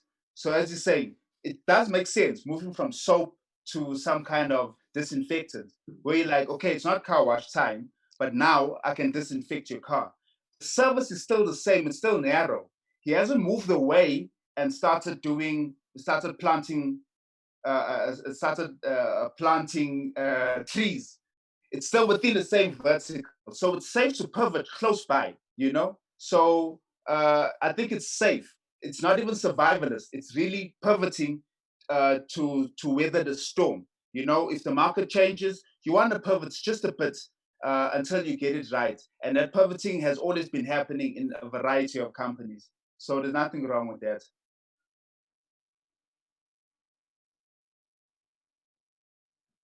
Okay. I'm interesting. I mean, you know, there was a period about a few years back where everyone got obsessed about calling themselves a brand, establish themselves as a brand, and they were so focused And my own analysis was everyone was so focused on outwardly. Now, I know obviously you have a bias because you are in the space, you are the people that create an outward look. Yes. And a lot of them did not or do not have the back end that propels. So when using the example that you make, when Coca-Cola goes on a campaign, it's on the basis that they can, if they are going to take over 1,000 billboards, they are estimating that they will sell 10 million cans of Coke, another 5 million, 2 liters, so on and so forth. And they are basing it on the actual manufacturing capacity. Yeah. And that then feeds into that. And I think oftentimes we make the mistake and thinking, if I'm looking good, and you see on Instagram, especially the Instapreneurs, I'm looking good. If I take that perfect picture, the nice the laptop, the Apple phone, voila, I've got my brand. I've got this beautiful look of success. Nomsa's going to buy my product, just like that. And then you then have a lot of people who they buy your clothes. Say you sell caps. They buy your caps. You get the cap. The cap is not sewn on properly. The cap took 5 days to arrive, whereas you in your advertising you said 1 day. Because you are also running on a very tight budget, your ability to actually take the product back and pay for the logistics to bring it back, fix it, and send it back is actually not non-existent. What then would you then say for the times where we are in now, where we are forced to look at providing online-based sales solutions? So I come to a dentist creates a nice website, e-commerce or what have you, and I'm selling this product, I'm selling this service, but then, hey, there are clogs in the system. And I think furthermore, before you respond, when restaurants or the takeaway aspect of restaurants or food retail opens up, I can almost guarantee you there's not enough Ubers that or those Uber motorcycles. There's not enough Mr. D, Mr. Delivery motorcycles and any other form of logistics solution to deal with the influx of orders that people are going to be making. What then for the brand? What should people do? Yes. Okay. I intentionally put 2 slides. The difference between a brand and the difference between branding, right? So many people find themselves branding and not having a brand. There is no background at all. So 90% of your brand is the back end, and 10% is what people see.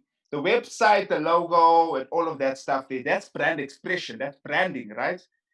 It has nothing to do with the brand. The brand is your ethos. When you look at things like your value proposition and then how you structure yourself, what are the things that you narrow down on? What are you great at? And you ensure that you follow that thing that you're great at and make sure that you don't go into places where you're weak because now you're creating those cogs. So if you know that you cannot hand sew the cap yourself, you shouldn't. You should get someone who's great at sewing that, where then it allows you to have a high quality product that allows you to have a particular ethos. So you can't talk about being high quality if you're not producing it.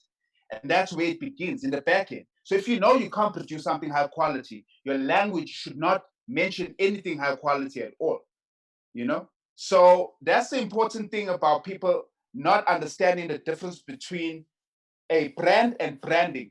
Branding is just differentiation. I'm blue and I'm green. That's branding. But when you're talking about being a brand, you say, I'm blue, and everybody knows that my blue is the most royal blue, it's the most rich looking blue.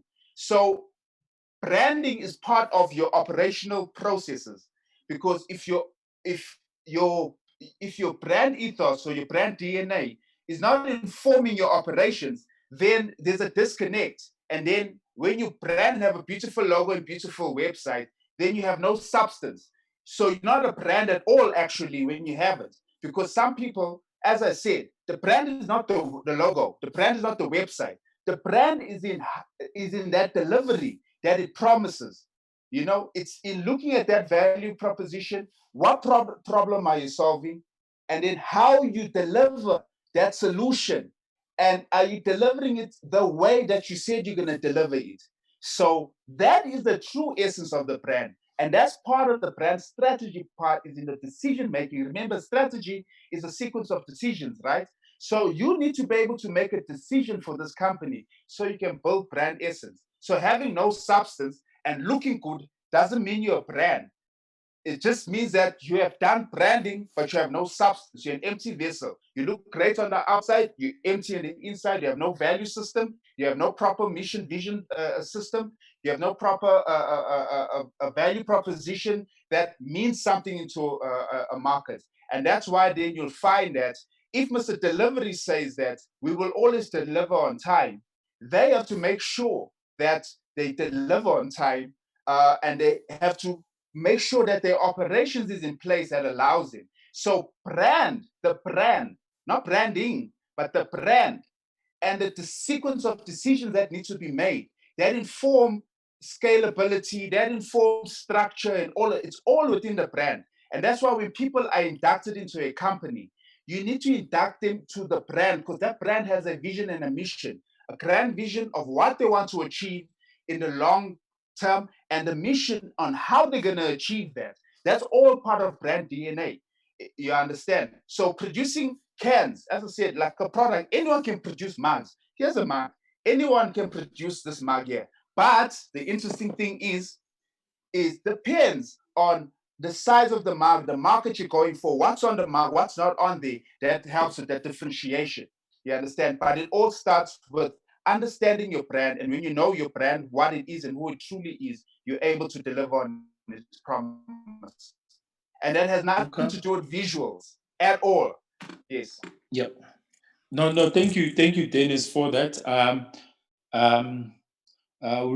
Some good comments on people who actually are loving the explanation between the brand and the branding. And I think it's quite important that as we see ourselves being rocket launched into this whole online-based space, that we don't make the mistake of forgetting that it's the systems behind what you see that are going to make or authenticate whatever that people do see. And with that said, we're going to now move over to Nomsa. I think Nomsa is ready for her presentation.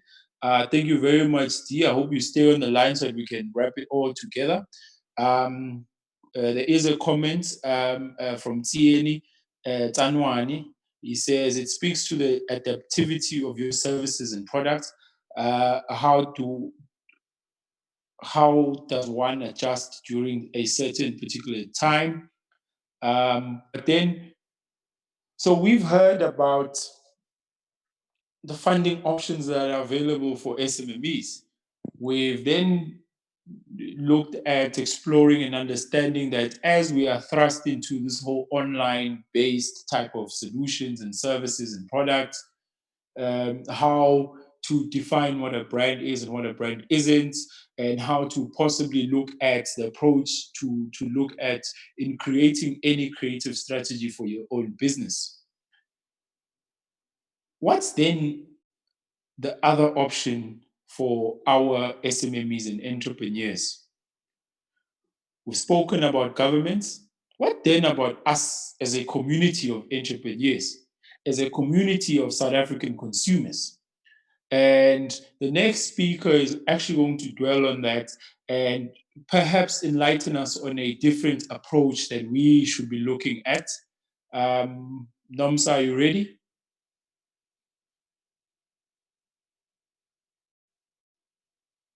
You need to unmute your mic. Thank you. Yes, sorry about that. Yes, I'm ready. This is a very interesting workshop today. and I'm really excited about it. We talk about the death or birth of entrepreneurship or SMMEs. That is very scary. You know, you ask yourself if is also can we also look at the birth and death of leadership, birth and death of innovation, you know, because COVID-19 forces us to really think out of the box. In our lifetime, we've never experienced a situation where uh, God literally tells all of us to say that you are all grounded. You need to sit in your corner for a number of days. You know, hopefully it's not going to be months for you to really think about your value proposition as an entrepreneur. You know, it also challenges employed people, you know, to say exactly what is your value proposition. And now that we're facing a huge unemployment rate, you know, because there was a study that was conducted that indicated that 400,000 jobs were lost when lockdown was announced. That is something that we need to think about, and that is something very big and something that we need to rise above, you know. So without wasting time, I'm going to go to my presentation, if you allow me.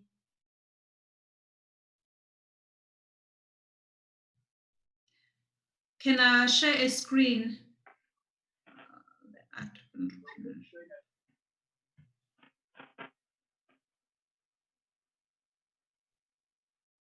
There we go. Thank you. Can you see it? Yes, we can see it. Okay, lovely. So my topic is going to talk to how can we become strong entrepreneurs to take on strong giants. Before we can talk about being strong entrepreneurs, before we can talk about taking on strong giants, we need to almost understand the journey of entrepreneurship, you know, because without a solid journey of entrepreneurship, we will not be in a position to take on anybody for that matter. You know, and the topics today are really interlinked because you also look at your brand. You know, Africa, we mentioned that sometimes we focus on the outward brand, whereas we don't focus on the inward brand. Now, what entrepreneurship forces us to do is to really dig deep within and be solid within, because if you are solid within as a person, you are able to deliver exceptional goods, or let me say exceptional value to your client or to the employer that you are serving. So just to give you an overview, I'm going to go through my story as an entrepreneur, take you through my journey, and we're gonna go into entrepreneurship as well so that we can try and understand what is it that we are talking about. We're going to also bring it at home, look at African billionaires, you know, because sometimes as people, we never think that it's possible for us to build big empires. It's possible for us to dream big. So if we look at the people who look like us, who've gone through the same challenges that we have gone through, who've experienced the difficulties that we have experienced as people, yet they managed to make it. What is it that we can do for us to be able to reach those heights? We're going to look at challenges. We also need to look at our own financial muscle. It's well and good for us to depend on government, but in South Africa, it has been really difficult to see the help of government with where entrepreneurs are concerned. I've been running my business for the past 8 years. I've never ever received any grant from government. You know, I don't believe that when we start now to experience recession in COVID-19, automatically, you know, we will be in a position to receive these grants. There's so many limitations and inefficiencies within these departments that make it very difficult for these to be accessible to us. We're going to be looking at entrepreneurship versus employment. We're going to look at trends, takeaways, tips, and call to action. So that's basically how my presentation is going to go like.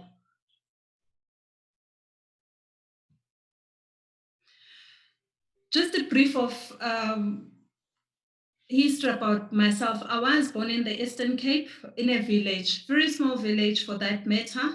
I grew up in Sebokeng, which is a township in the Vaal Triangle where I completed my matric. I am passionate about helping Africans achieve success in their chosen careers, business, purpose, and journeys.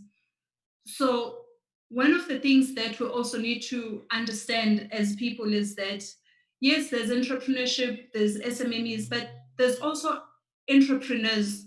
These are the people that help entrepreneurs drive and run successful companies. So as much as we are talking about running successful companies, we need to be very careful not to miss talking about the people that are within our businesses, that we also need to groom, build, and ensure that they understand their purpose and journey to help you run your business successfully. So I'm really passionate about a holistic help where business is concerned, because it's about people, it's about the founder, it's about the tools, it's about the processes. So those are some of the things that I look at. I started my journey in 2012. Now I lead 4 organizations. I am the CEO of OS Holdings. It is an award-winning consulting firm that does software and ERP system. I'm a director for OS Alpha. It is a business amplifier that helps SMMEs succeed.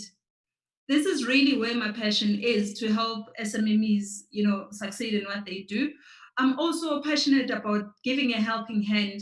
Therefore, that's why I have an organization called OS Cares Foundation. It is an NPO that focuses on teaching young people about agriculture and ICT. As Black people in particular, we are very adamant, and we have this drive to say we want to have land. But if we do not know what to do with the land, it's really going to be difficult for us to sustain the land even when we get it.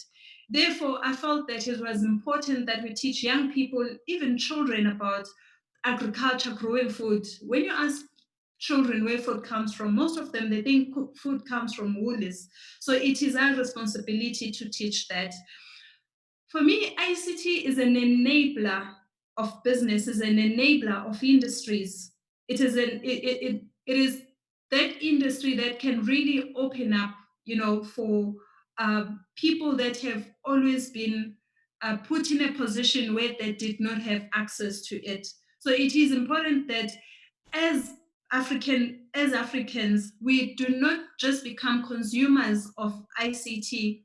We are creators. We need to get to a point where we create, where we build, where we ensure that our industries succeed because of what we're doing.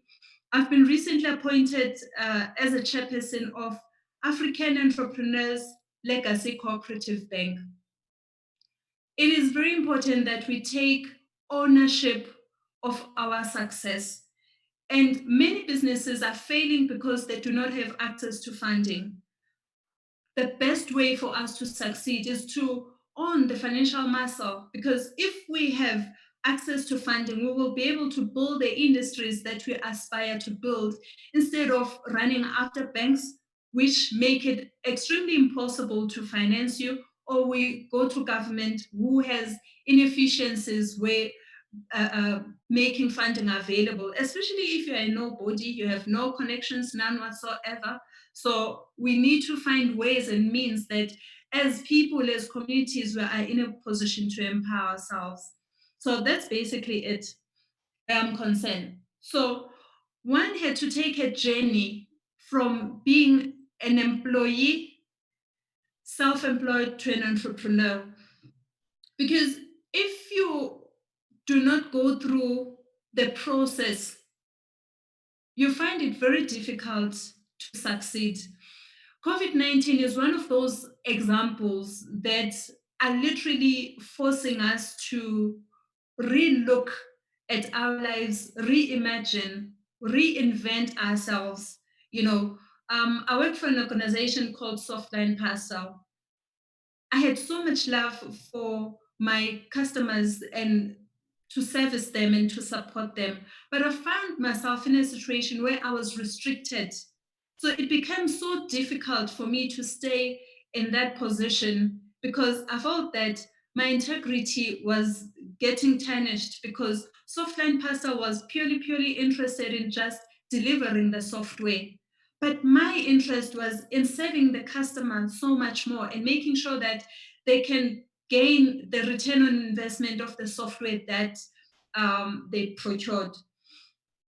That's when then I saw a gap of saying, you know what, if Sage or Softline Pastel is not giving me the opportunity to serve my clients the way in which I would like to serve them, I can actually do this in my own personal capacity. This is when then I jump from being an employee to being self-employed. So the jump to being an employee to being self-employed is not an easy one because you think of the security, to say you have a guaranteed salary on a monthly basis. What then happens if you do not close sales or you're not able to make money for you to sustain your family? So it becomes a very difficult position that you find yourself in. What is happening now with COVID-19 is that many organizations are retrenching people or they're not in a position to pay people. As an employee, are you ready to take that jump? That is actually now a forced jump. It's not a jump that you were ready for, but you find yourself in a position where you literally have to take it and make sure that you will be in a position to succeed. That's when you need to now look at your current skills and be in a position to convert the skills that you've had to a point where you walk into a self-employment, where now your future is in your hands, where your success is concerned. So I did that jump and I started with 2 consultants. In 2012, that's when then I started my journey. 8 years later, I'm in a position where I'm an entrepreneur. I've helped a number of organizations to succeed. I've helped a number of employees to actually manage to find their purpose, because I'm very purpose driven. The reason I wanted to start here is simply because I want you to take you to a journey where you're saying it is possible for me as a young Black person, as a mother, as a woman, to start my own business, from being employed. So I'm gonna go to the next slide, where we then now look at entrepreneurship. So one thing that I want to drive home is the fact that entrepreneurship is a mindset. What mindset do you have as an individual where entrepreneurship is concerned? And I'd like us to look at entrepreneurship in an African context, because it's not new to us. If we go back, to our forefathers, they were born with it. They were running fully fledged farms. They were running royal households. Now, if you think about a home that is running a farm, you know that in the morning, young boys need to get out. They need to take out their cattle. They need to milk their cattle. They need to find eggs. Some of these, they're sold within the community. So already the management of a business is something that an African child is born with. Look at the royal households. I mean, you look at Amakosi. How are they running their households? That is something that, you are born with. So I want to really drive it to you to say entrepreneurship is a mindset. It's something that you decide. And once you get into the depth of it, it's something that is very much achievable. How do you then jump from being an employee to an entrepreneur? You start with looking at what is it that you're holding in your hand. So you look at your skills, you look at your passion, you look at the opportunities before you. The worst thing that can happen to you is where you find yourself forced. But unfortunately, we find ourselves in a situation where with COVID-19, we are forced to really start looking at entrepreneurship as a way of us to continue our livelihoods. But it's also as a way for us to really bring in value in the things that we are passionate about. I mean, the economy is moving into a gig economy where no one will be employed, but people will be getting different projects from different organizations because of the skills that they have. One of the things that business is doing right now, we are going lean. So if we're going lean, the first thing that people may want to start is cutting salaries, cutting the rental space, cutting everything that is forcing me to have a person that is dependent on me. So I get a project, I want a resource that is just going to deliver that piece of a project. I pay that resource, they move on, I move on. What does it do for you as an individual? It means that it opens you up where you can have a number of multiple streams of income, because now you don't have one boss. You literally can use your time to serve a number of projects, and you have freedom to spend time with your family. So it's one of the things that we need to look at and actually look at it from a positive mindset. One of the challenges in South Africa is that we have a very high unemployment rate. Already 2018 quarter four, CEDA reported that unemployment rate was sitting at 27.1%, which is 35% of the total population. Really, what does that mean to you? And what is it that you can do to make sure that you are able to survive and thrive through the difficulties that you are facing?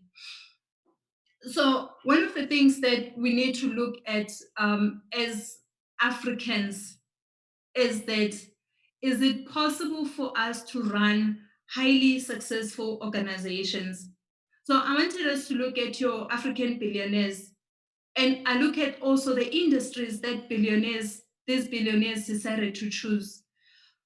We look at Strive Mosiwa. He's an African billionaire that went into a telecoms industry. And this industry is not really for Black people. And this was a space where individuals were not allowed to have licenses in terms of trading where telecoms are concerned. And he had to fight the government of Zimbabwe for more than 5 years so that he can get the license that he needed. So you can imagine the challenges that he went through.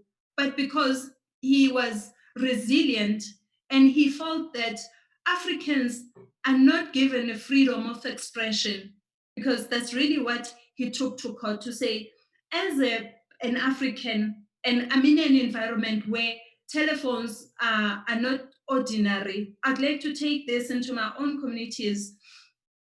He had to go through great challenges. But when you look at him right now, he's one of the wealthiest men in Africa. And therefore, I wanted to share with you to say, success looks like you. You can achieve it as well. One of the things that we need to remember as well is that entrepreneurship is pain.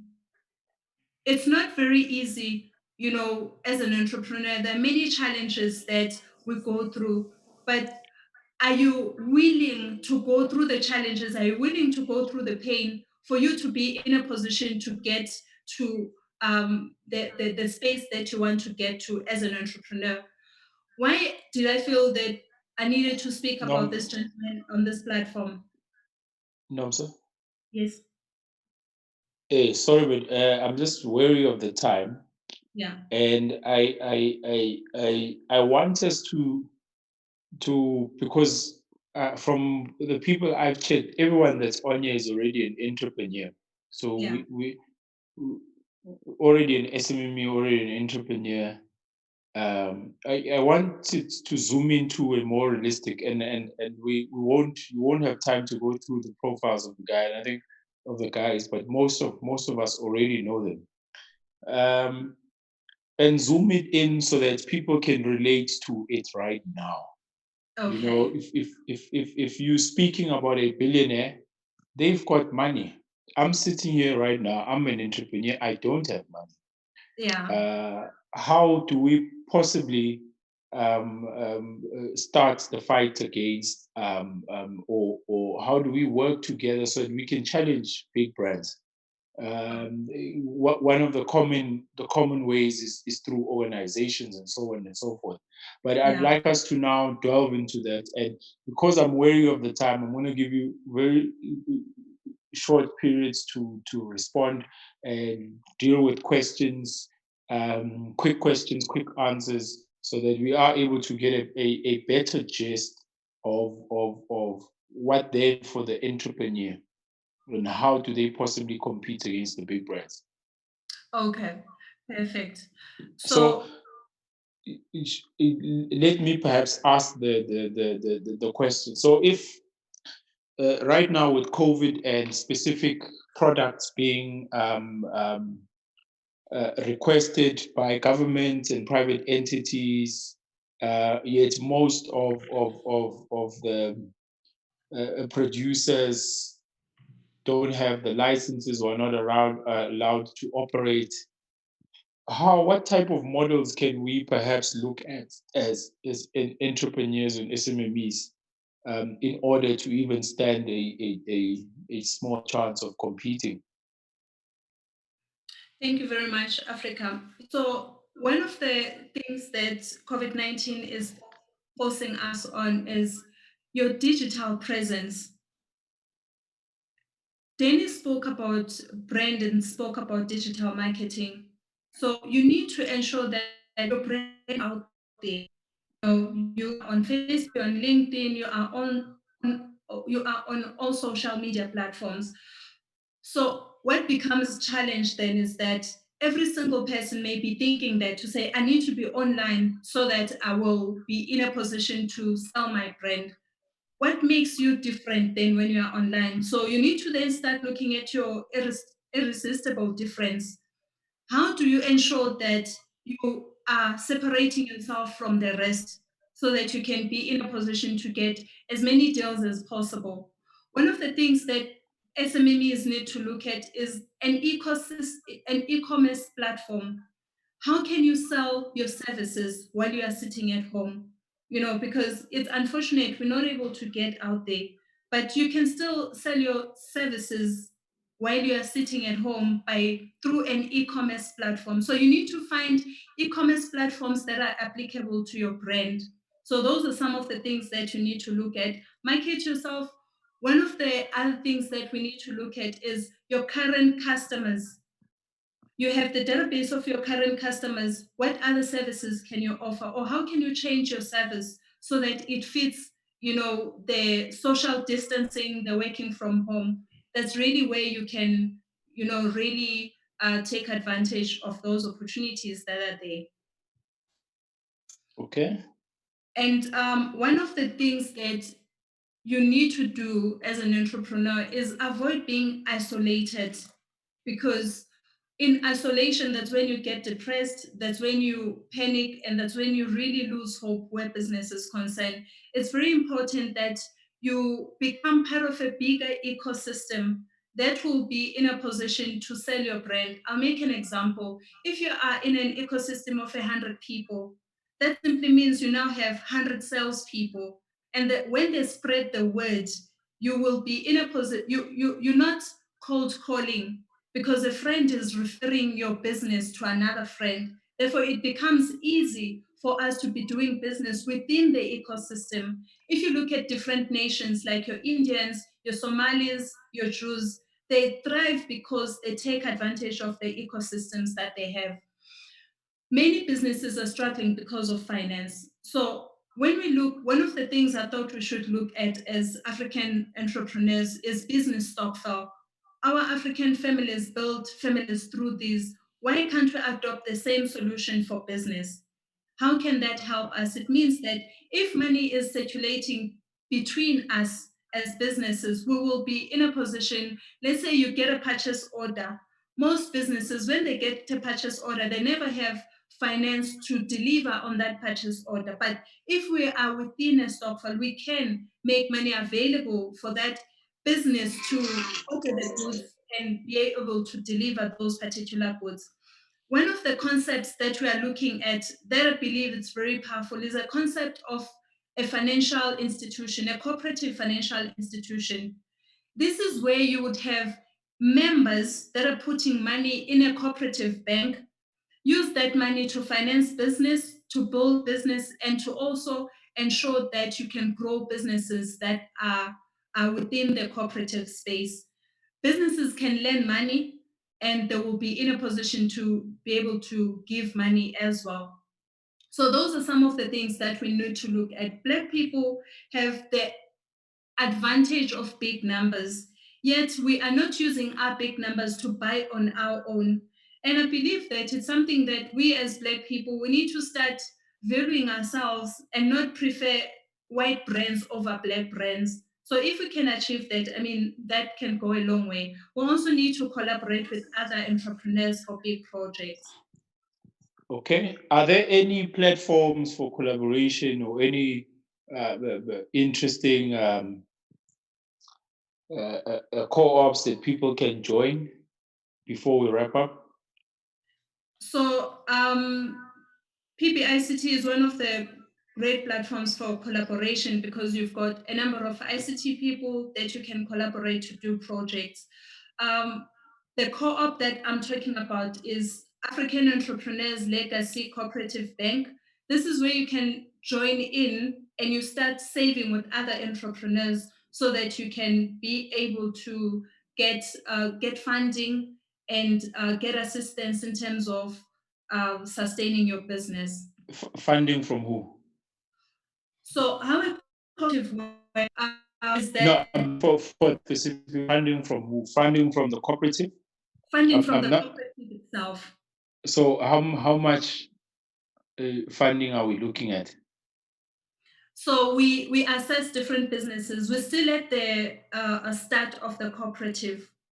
So Okay. we will assess whatever business that needs funding. So we're still at the start right now. We need members to be able to then get in so that we can finance each other's businesses. And then what I mean, obviously with the risk that's attributed, what security or protection do I have that I won't lose the money that I put in? What you won't lose the money that you're putting in. Yeah, so I give you money. You're saying I join as a member, I give you money, and then what instruments or how do you make sure that I get my money back or I get the money plus profits if possible? So there's two ways. I mean, first of all, it is the cooperative is governed by the Reserve Bank. It's also governed by National Treasury, so to speak. So when you come in as a member, you pay your joining fee. You also then own shares within the cooperative. So every single month, every single year, you will be getting dividends for those shares that you own in the business. But one of the things that we are looking at is we are attracting stockfiles to come and join, because then with the stockfile, we'll be able to make some interest from that so that we can be able to pay, borrow loans, make money out of it. We're also looking at financing a number of businesses that will be making profit so that we can earn interest from that. So you losing money is not one of the things that will be happening because it is run professionally like any bank. When you take your money to the bank, you never sit with the thinking that says, what if I lose my money? So we are governed. There's a board of directors, and we are governed by a constitution. So you will not find yourself experiencing that challenge. Okay. No, thank you for that, Nomsa. We're going to be moving to the next presentation. Right. Thank you. Let me unshare.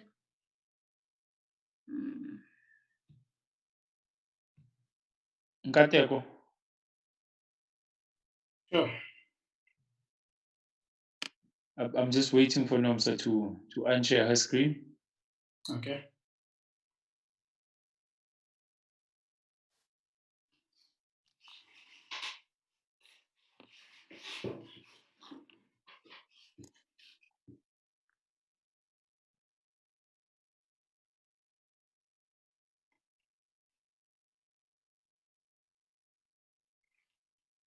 Nomsa, I still have your presentation on the screen.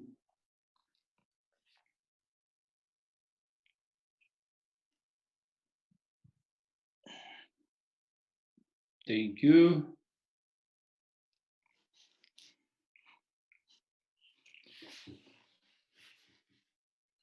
I need you to unshare at the top of the page.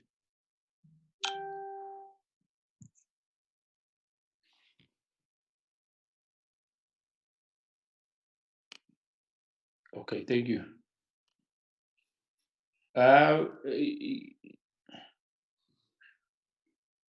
Nkateko,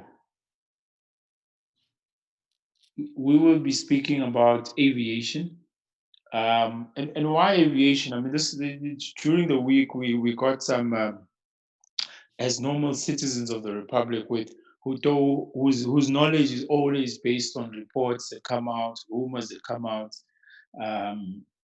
But we got one that was disheartening, that says that the bailouts that SAA had requested has been denied.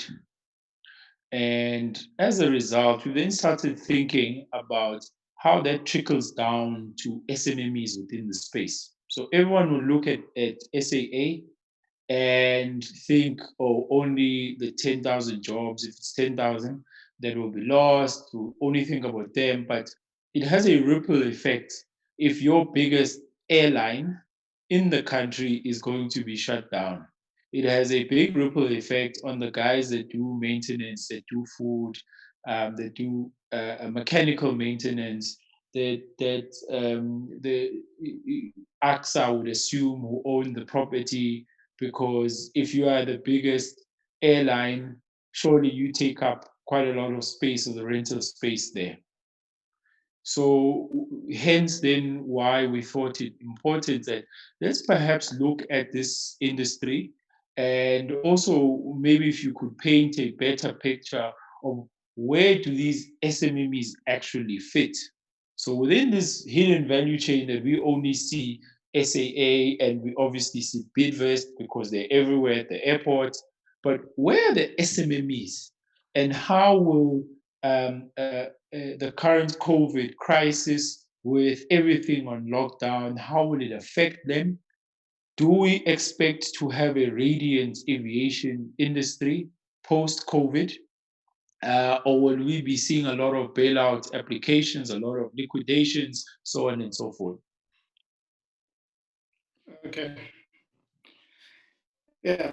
So thank you very much. So just as a quick introduction, my name is Nkateko Koza. I serve as CEO of Laser Private Equity, and I'm also a pilot. So just picking on what you're saying, aviation, unfortunately, happens to be the one industry that has spread the COVID virus, as it were, because of the ease of movement of people from country to country. And as a result, it's one of the hardest hit industries in terms of the likelihood of getting back to normal operations. Aviation will probably be one of the last industries that will get back to operation. But I thought it important to give everyone an overview of the aviation industry first, before we get down to the participation of SMMEs. So globally, the aviation industry is run by two organizations. The first one is the International Civil Aviation Organization, or ICAO. It's an agency under the United Nations.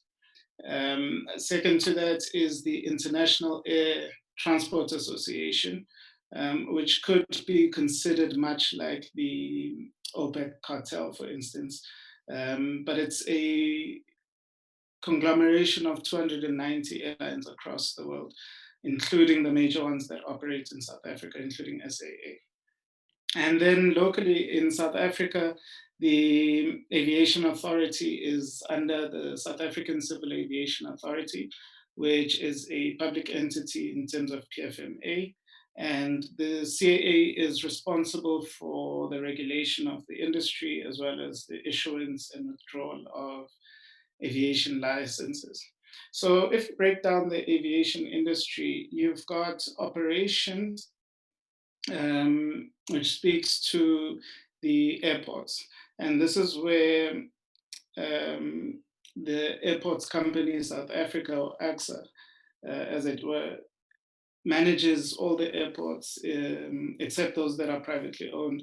But all the airports, all the major airports in South Africa are owned and managed by AXA. So AXA actually owns the physical airports that you see, the buildings, etc. Now, if you take AXA as a entity on its own, and under the PFMA it exists as an entity on its own, AXA's yearly revenue is about 7 billion rand. It has a profit of about 600 million at the end of last year. So AXA as an entity is quite profitable in terms of managing airports, etc. So its revenue comes from contracts with airlines, landing fees, passenger service charges, parking fees, hotels, and if you've been to OR Tambo, you'll know that you pay an arm and a leg just to park there. So the hotels, the car hire companies there. So as an entity, AXA is quite profitable. And if you then start breaking down to say, of the 7 billion in revenue that AXA makes, how much of that actually goes to SMMEs? And you have to look then at the breakdown of their revenues, that of the expenditure is that most of the expenditure goes to employee costs, and a lot of it is operating expenses. And if you look at the main costs in operating expenses, it's airport maintenance. And the majority of that goes to things such as cleaning, things such as repair and maintenance, insurance, admin costs, and consumables. So, as you mentioned, that companies like Bidvest tend to have the largest amount of, or the lion's share of the pie when it comes to contracts in that space. The involvement of SMMEs then becomes a question that's constantly raised as to how much of AXA spend goes to SMMEs. And in their last financial statements, that was a very small percentage. If you just look at SMMEs as a whole, if you then zoom it down to youth-owned businesses, it's an even smaller percentage. And I think it's about 3% of their total revenue goes to youth-owned businesses. So that's the first segment of the aviation industry that you need to consider.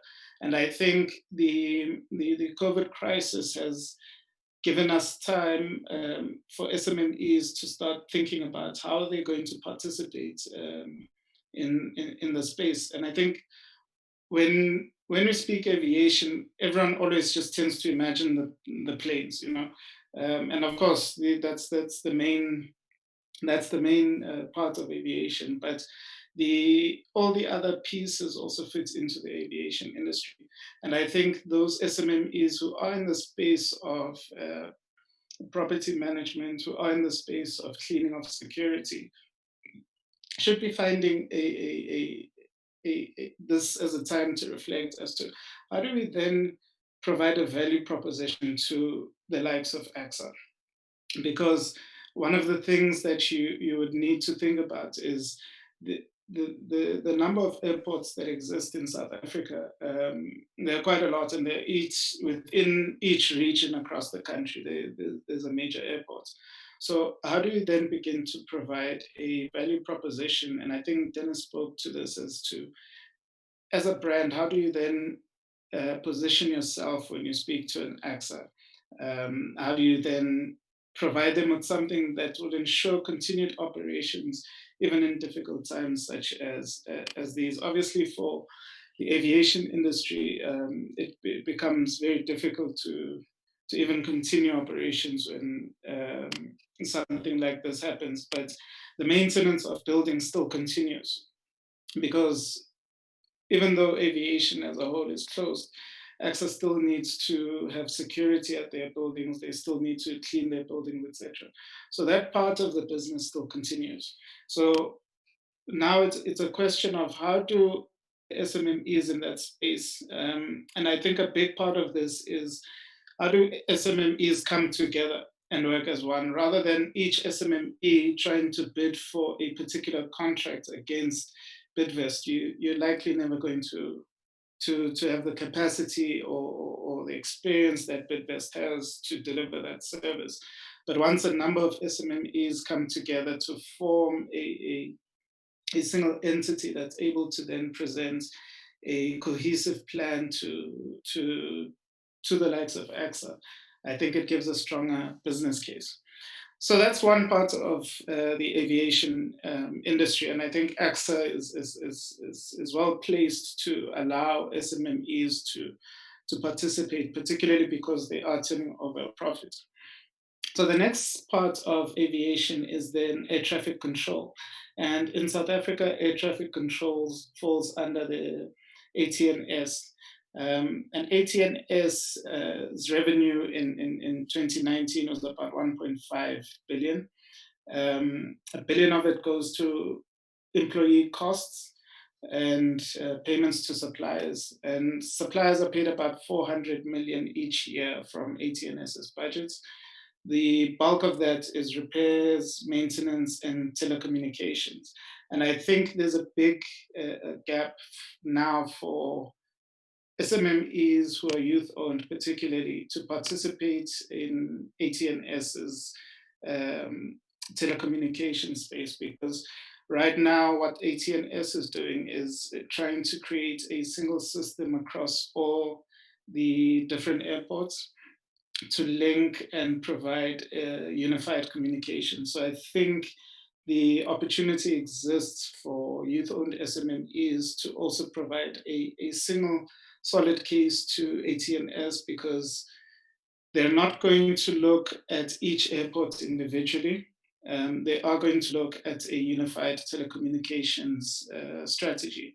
So I think the issues of scale also come into play again, much like with AXA. So I think the need for collaboration becomes a lot more pressing now and post the COVID crisis than ever before.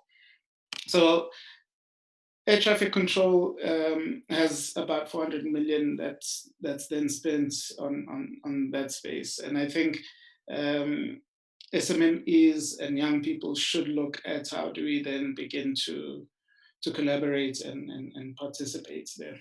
The big part of aviation is obviously the airlines. And in South Africa, we've got a number of airlines, obviously the biggest being SAA, and the most important in this conversation being SAA. But I just want to run through the other aspects of aviation, because I think I'll spend quite a bit of time on SAA itself. So the other aspect of aviation is then general aviation. And general aviation then speaks to private pilots, people who've got their own planes, aviation and agriculture, and specialized aviation, etc.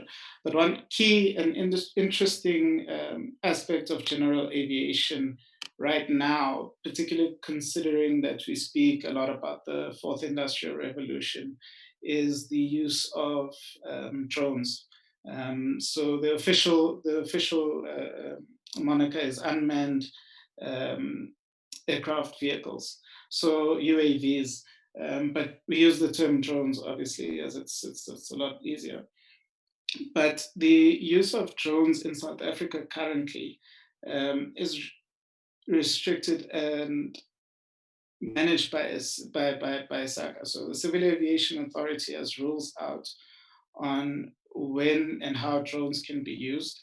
And the current rules around the use of drones restrict our ability to be innovative in using drones for various solutions. For instance, you're not allowed to fly drones on public roads. You're not allowed to fly drones over people's properties for privacy issues. You're not allowed to fly drones within 150 meters, 50 meters, in fact, of a public property. and the height is also restricted. But if you look at other countries who are using drones for various applications, you will see that if you're watching the news, for instance, even during this COVID crisis in China and a few other countries, the use of drones to do sanitization of streets, to do sanitization of buildings is quite widespread. The use of drones in agriculture is also quite well spread. And what it does, using drones actually betters crop spraying and the management of large fields of crop. So the other application of drones we've seen is in the healthcare sector, to deliver organs, to deliver blood, to deliver medication, and various other applications within the health sector. And in deliveries, you may have seen how Amazon and other e-commerce sites are using drones to integrate into their main delivery service. So there is a conversation that we are currently having together with the CAA around the reviewing of the rules around drones, and specifically how we can use drones within the economic context, because it's quite clear even right now that the use of UAVs is going to increase over time. And right now we could have we could use drones to actually help us in the fight against COVID-19 in terms of delivery of food or delivery of various medications. You still have an issue as to how people are accessing clinics. That medication could be delivered remotely using drones, etc. So that is a conversation that's ongoing, and I think we need more young people to be in the space. There's very few of us who are in the space in those discussions. And I think we need again, it's a more collaborated response as to how do we ensure that we have one voice speaking to the Civil Aviation Authority, etc. Then the other aspect of aviation is then what I term government-related aviation, or government entity-related aviation. And this speaks to the use of aviation within public sector entities that aren't necessarily themselves aviation entities. So Eskom, for instance, uses a lot of helicopters for maintenance of their transmission lines, laying new transmission lines in remote areas. So in fact, Eskom has a division called Eskom Aviation. And in that space, there's firstly very few Black players, but secondly, there's 0 to none youth players in that space. So again, it's another area where we need a collaborated effort as to how do we tackle that. If you look at Eskom's previous report, they spoke about their youth spend, which sits on 3 billion, which in the overview of how much Eskom spends each year is a tiny fraction of the entire spend. So there needs to be some coordinated effort as to how young people who are in aviation then speak to Eskom around that. Then there's various other state entities that also have aviation divisions. Transnet also has an aviation division, and the biggest one in terms of manufacturing then is Denel Aviation. So when we speak about this branch of aviation, which is manufacturing, Denel manufactures, we're the OEM of the Roy Falk helicopter. But Denel also then manufactures various components for other big air manufacturers. So, for instance, the big five manufacturers are Airbus, Boeing, Bombardier, Embraer, and United Aircraft Corporation in Russia. And there'll be a new player with the Chinese manufacturer soon. But we also then manufacture components for these aircraft manufacturers. Airbus had a program whereby they extended their manufacturing chain to South Africa, and in three places where their parts get manufactured. And I think the biggest company that is part of the Airbus value chain is Aerosuit, which is based here in Johannesburg, but they also manufacture in the Western Cape and in KZN. So the value chain for Airbus's logistics is global. So part of their products, or part of the Airbus airplane, is manufactured here locally, and that then gets shipped to Europe to get assembled. So the participation of young people in the manufacturing space is 0 to none.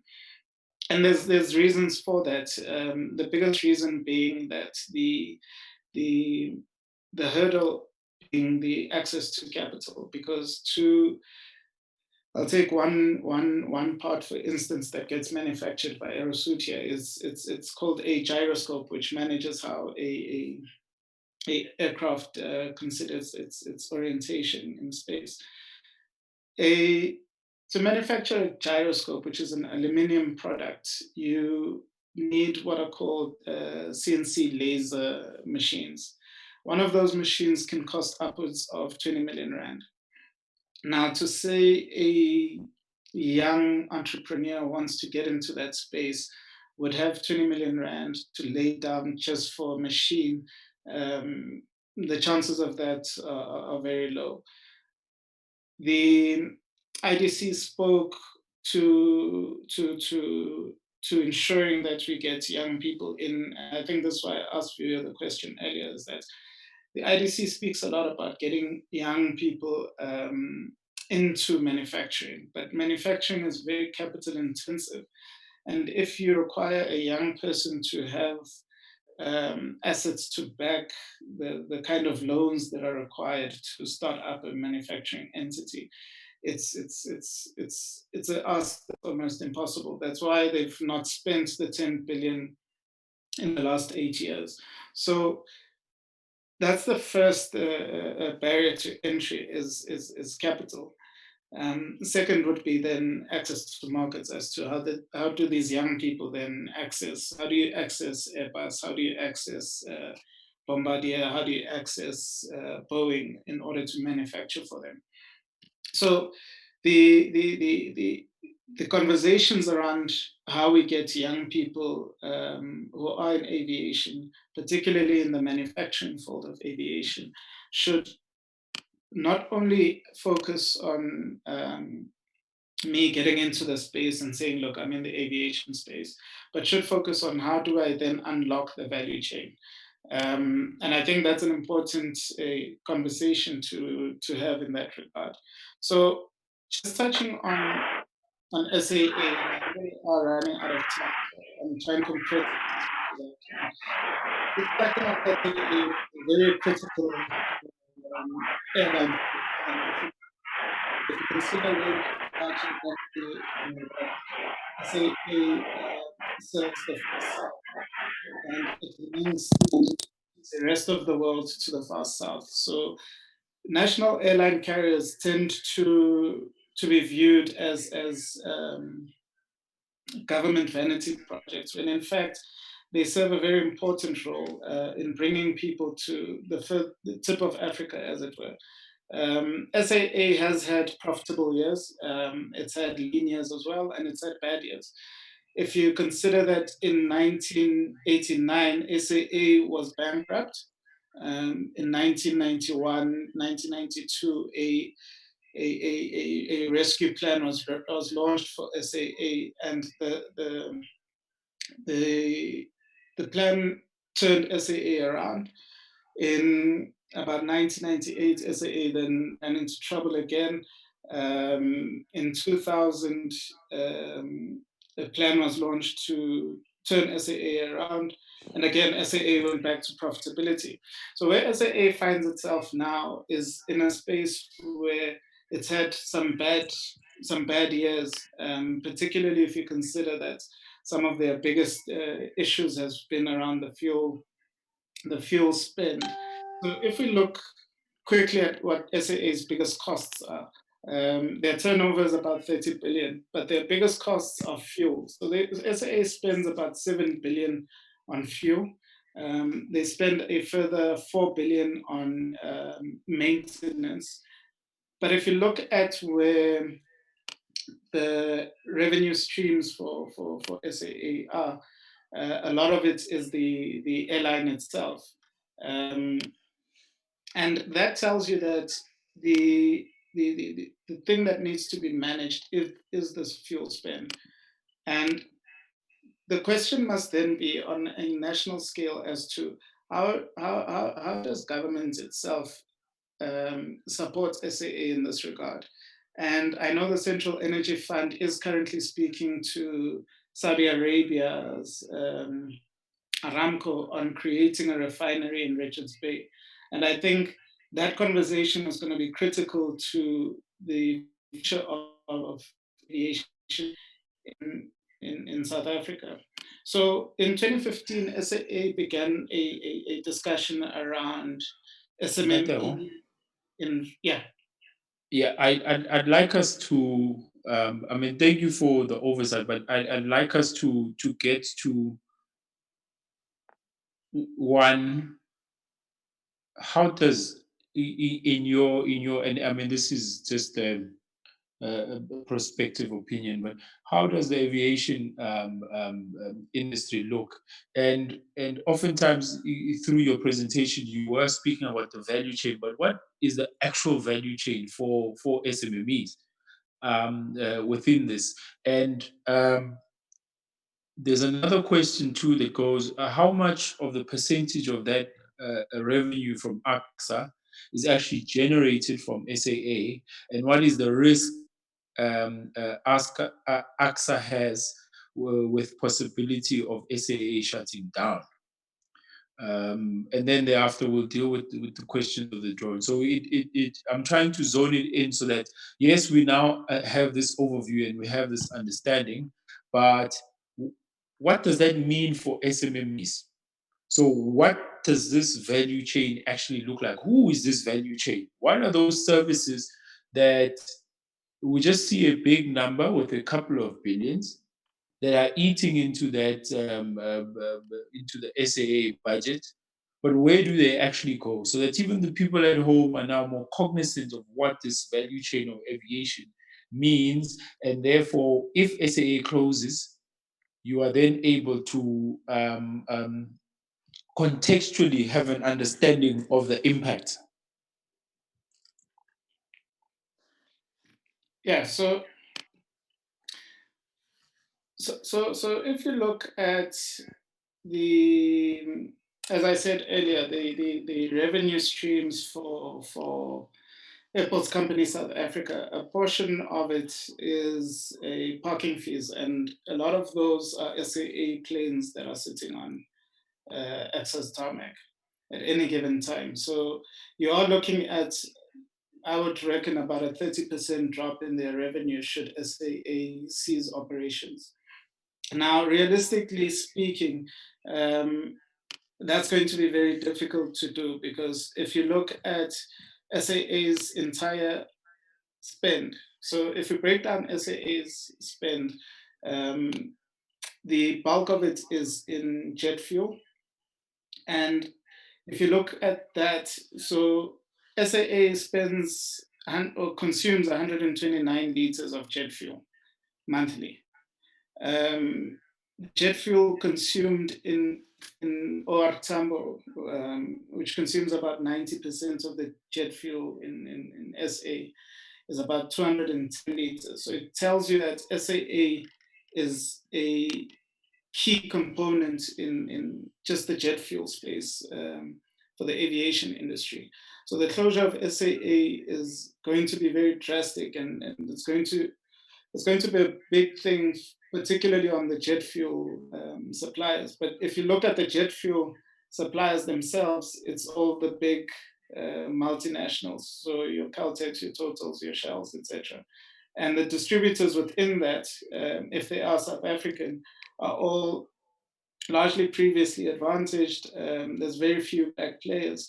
So this then speaks to, as SMMEs, how do we then start speaking to government to ensure that there's participation? You see, one of the big things that prevents SMMEs or black players in the jet fuel space is that you're required to have $1 billion in insurance. Now, okay, so I mean that's yeah. not an SMME. So the moment you start having that type of conversation, you're No, not speaking let to me the clarify SMME. that. Yeah, let me But clarify that. I also want, I mean, the jet fuel thing is one, but when you speak about the value chain, Yeah. what is the value chain in an airline? And let's look at it from that perspective, because I know there's the catering, and that over the years has been quite a fiery topic. But what is the actual value chain of an airline? So that we're looking at it from that perspective rather than we're just looking at one aspect and we say jet fuel. And I mean, if you need insurance for $1 billion, it's not an SMME conversation.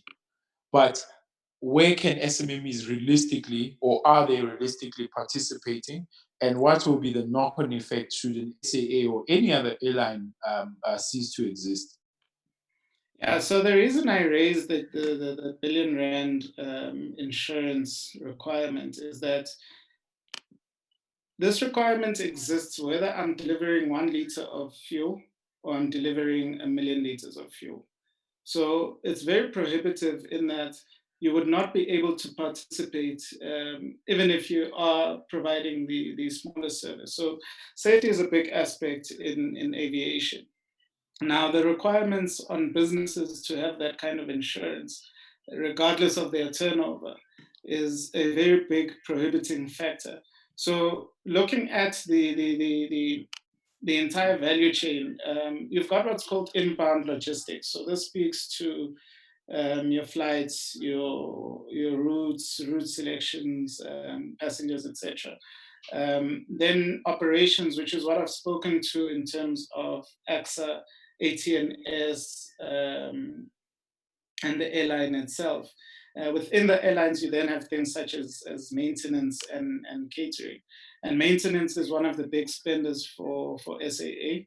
So through SAA technical and third-party maintenance providers, they're able to provide that service. And I think there's an opportunity for SMMEs, particularly young people in that maintenance space, to get the requisite skills to service not only SAA, but remember, every plane that lands in the country tends to get serviced in the country. So SAA technical services more than just SAA, it services all the other airlines as well. So there are young people who've got skills. We've got young people who've come out of artisanal colleges, etc., who've got the skills but can't access or can't enter the space purely from a blockage of opportunities point of view. So SAA provides that platform for young people to come into the industry. And about 99% of all the engineers and artisans who are in the aviation space have come through SAA Technical. So without SAA Technical, you essentially have the death of mechanical artisans and engineers in the aviation space in the country. The issues around air chefs, which is SAA catering, again, you've got your big players in there, such as Bidvest, who offer those services to SAA. And I think there needs to be a conversation as to the breakdown of that, because Bidvest is a huge company that's got various legs.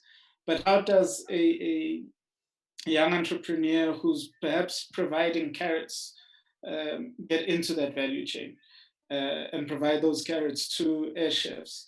So that conversation again, I think it then speaks to the collaboration efforts that's required for all of us to, in order to address those issues.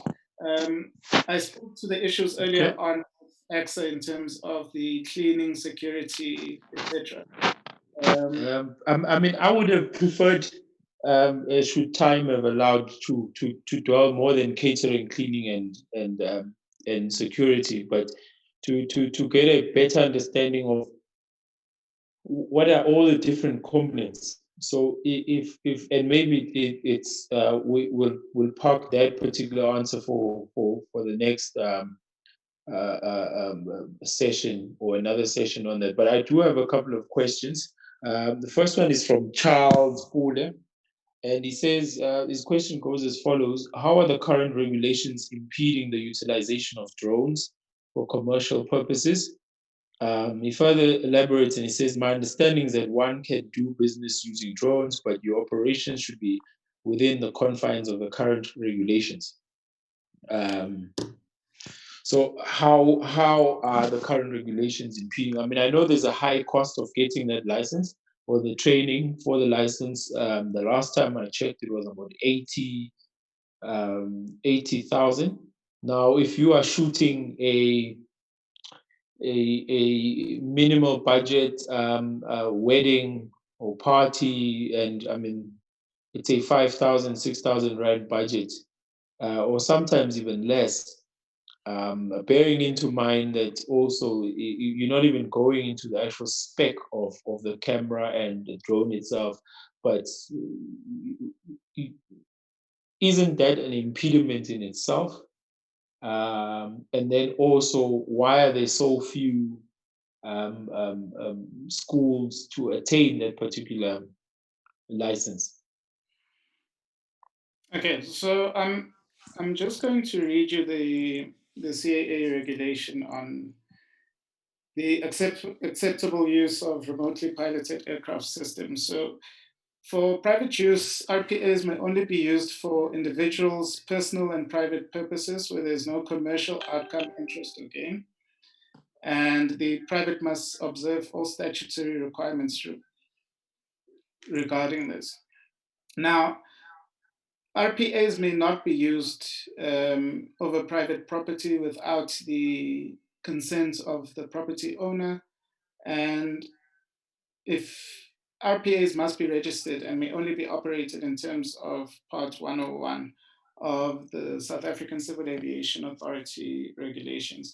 Now, if you look at Part 101, it speaks to the normal operations of an aircraft within the airspace of South Africa. So the CAA won't come down on you using a drone for private use. So that just means you recording for whatever reason or over your own private property. There's no problem with that. The problem comes in when you begin using drones for commercial use. Now, even in normal piloting, there's different levels of pilot licenses that you attain. In order to be able to fly for commercial use, you require a commercial pilot's license. Now, the Civil Aviation Authority currently has said that you cannot use drones for commercial gain, which means you wouldn't be able to use drones for business interests. So your startup wouldn't be able to use drones unless the director gives you express consent. Now, the other inhibitor is that you can't fly drones over a public road. You can't fly them over public property, which is a big inhibitor because suddenly you can't use drones over a public space, because if you are moving a drone from point A to point B with goods, it has to fly over some public road, some private property. So the regulations therein, and this is why we're having the conversation at CAA, to say the regulations currently are very inhibiting. There are studies that are being done together with CSIR with the use of drones for agricultural reasons. And I know there's a company that's been granted by the CAA to do those studies currently, but there's no explicit currently that gives you. So are you saying, sorry to jump in, are you saying that if I'm on a farm and I've got a drone that I purchased, and remember, to purchase a drone, you don't need you don't need a license. It's not like a gun. So if I've got on my own farm, I've got a drone that I want to use either for surveillance on my farm or for whatever agricultural purpose, I would still need to get a license. Would that qualify as a commercial use or not? No, if it's your own property, if it's your own private property, it's not commercial use. Remember, you wouldn't be paying yourself. Or if it's the property of a neighbor and the neighbor has given me permission. Yeah, so if you have a farm and you want me to come and do crop spraying for you with my drone, and there's going to be a commercial transaction between you and I, the CAA would view that as a commercial flight, and therefore would need express permission from the director. The people do fly drones. Yeah, people do fly drones without permission. But if you wanted to run a business that's legally valid, you'd obviously need for those rules to change. And this is why we continue engaging the CAA with regards to those rules. Okay. I mean, if I think there was a question from Charles where you were saying, what is then the point of having a remote pilot license? But I think you have answered that. There's another input made from Nkululeko Zondo where it says Minister Mboweni has been hinting about starting a new airline by government, but how and where can SMMEs position themselves to take advantage on those new opportunities of market access? Would you think it's more about a purely procurement type of conversation, or would it be a conversation of set up the airline with specific policy regulations that then enhance an SMME environment? What would you think would be the best solution? And would you even, lastly, would you even say that starting a new airline is a better solution than solving the current one that exists?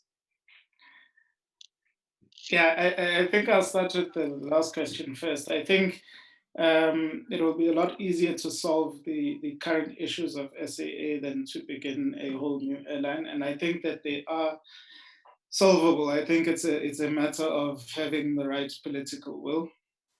SAA has all the systems in place for an airline to run. My concern would be if you're bringing SAA to an end and saying you're starting up a new airline, where does SAA's systems, processes, its people go? Does the airline, do you just change names basically and that's your new airline? So I think it's a lot easier to deal with the issues of SAA. Also, another consideration is that SAA has about 5 billion in government guaranteed debt. And that doesn't simply vanish if you say you want to end SAA. Government has to pay for that. So you're going to pay for what SAA owes in any case. So why not just solve the issues that SAA has? And the important thing is that SAA has been profitable in previous years. And it can reach those levels of profitability again. I mean, SAA turns over 30 billion rand. That's not a small company. That's not a small amount. Now, speaking to the issues of SMME involvement, the reason I raised the issue of the 5 billion insurance guarantee that's required to participate in the space is because at various levels, it's still an inhibitor. In the jet fuel space, you need a billion rand guarantee. In the aircraft maintenance space, you need about a 400 million insurance guarantee. In various in the various aspects of the aviation value chain, there's insurance guarantees that are required, of which no SMME would be able to meet. And that is where the discussion must be, that if I'm a SMME that's going to provide services at a lower value, why should I be required to have the onerous insurance guarantees of a Bidvest that will be turning over $1 billion? So if Bidvest has a contract for $1 billion and I have a contract for 1 million, why should our insurance guarantees be the same? And that's a serious question. That's a serious inhibitor for SMME involvement in the aviation space. So this is required from whether you're providing cleaning, because if you're cleaning access properties, you're still required to have those insurance guarantees. If you're maintaining the aircraft, if you're manufacturing the parts, if you're providing the pilots, so if you're providing aviation training, etc. If you're part of the catering, all of those guarantees are required. And I think that is why we need to have a look at the legislation to say, is the legislation, well, it is, in fact, legislation is an inhibitor as to the participation of SMMEs in this space. So in every part of the value chain, there is space for SMMEs to participate. What needs to change is the legislation around how do SMMEs participate, because currently the rules have been set up for the big players to be in the space. Okay. Then the other question that asked about the remote pilot's license. So the CIA is currently reviewing the rules around RPAs, and we are in constant conversation with them as to what these rules would need to look like. The inhibitor for, as I've said, the inhibitor currently is that you can't use these for commercial gain. You can't fly them over public property. So those rules need to be changed. But also it then speaks to the wider SMME community in the drone space, as to say, where will we be sourcing some of these drones from? Because currently we don't have local manufacturers of drones. Most are imported from China, DJI being the largest. But locally, we don't have an ecosystem of SMMEs in the drone space who are able to provide the manufactured products or the services or the aftermarket services for those drones. So I think this current crisis gives us an opportunity for all of those businesses to start collaborating and rethinking their strategies around, once we reopen, how do we then begin to position ourselves to do that, whilst we continue to lobby CAA for a new set of regulations. Okay. I'm trying to pick up if there are any other comments.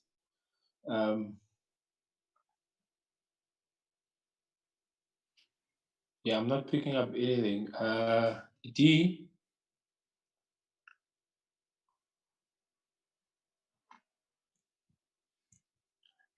I mean, it paints, in closing, I think we'll wrap up this particular session, which was our last session. And just to perhaps do a run through of the discussion, we started with quite a bleak picture of SMME funding, and the funding or the available options that are there for SMMEs, worse Black SMMEs, and even more so worse youth Black SMMEs. It calls for perhaps the next session to focus more on solutions and perhaps invite some of the entities that have somehow managed to create something outside of the government space. Perhaps to, now that we know that there are so many problems, have someone from government who can be able to explain to us, so how will they actually respond to all of this? if you know that you've got such a backlog and you do not have enough money to even more like a drop in the ocean, what then? What then for the SMME that doesn't fall into the scope that you've created? What is your message for them? Um, Secondly, we also then went into the mindset in developing a brand and developing marketing strategies. Now, some of these are concepts that normally would take a whole day for someone to explain to you. So Dennis had to run through it, but you've now gotten a gist that, especially as you are almost forced to look at online platforms to sell your service or your product, do not forget what that entails. Do not forget the logistics that it entails and the operations that you need to make sure that you have that can deliver a service or a product that can maintain your brand's reputation. We then also had Nomsa, who was um, um, motivating us, if I can put it that way, into the journey of an entrepreneur, and that there are different stages to an entrepreneur. They are currently looking or have started a stokvel, a business related stokvel, no, not stokvel, sorry, a cooperative bank that is still fairly new but is picking up good steam. That will look at investing back into SMME-based businesses, but works almost like a stokvel model where you get your dividends towards the end. And then we had Kanteko, who, in light of the news reports about SAA, then broke down what SAA actually is in the aviation industry in general and who the key players and role players are, so that we have a better understanding of when we are fighting for an SAA. You're fighting so that there's an airline that just bears the South African name, or you're fighting for an airline that does more than just provide a service of taking someone from one destination to the other. Is SAA supposed to play its a role in society and and enhance the activities of SMMEs? Female SMMEs, people with disabilities, young people. Has it been doing so? Will we as SMMEs feel the impact of SAA beyond being someone who uses the service, but actually someone more from an economist perspective? Will we feel the impact of losing an SAA?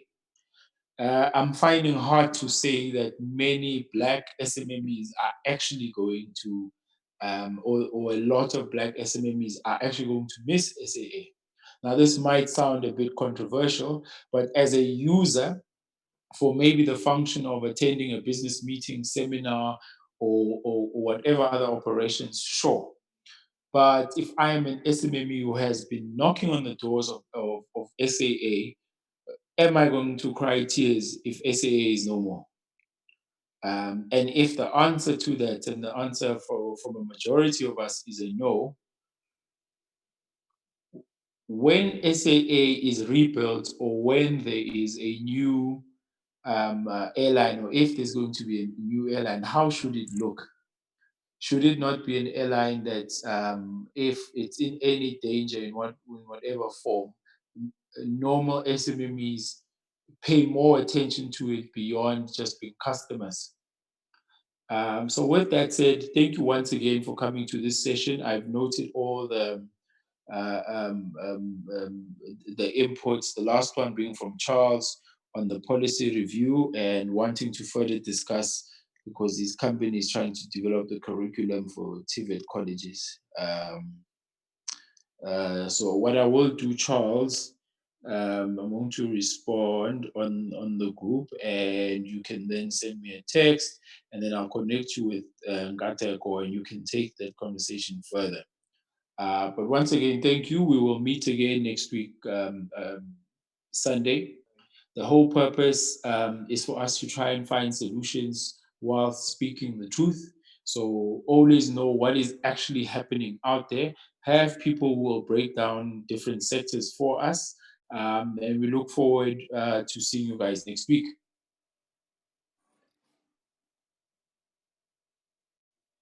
Thank you, Nomsa.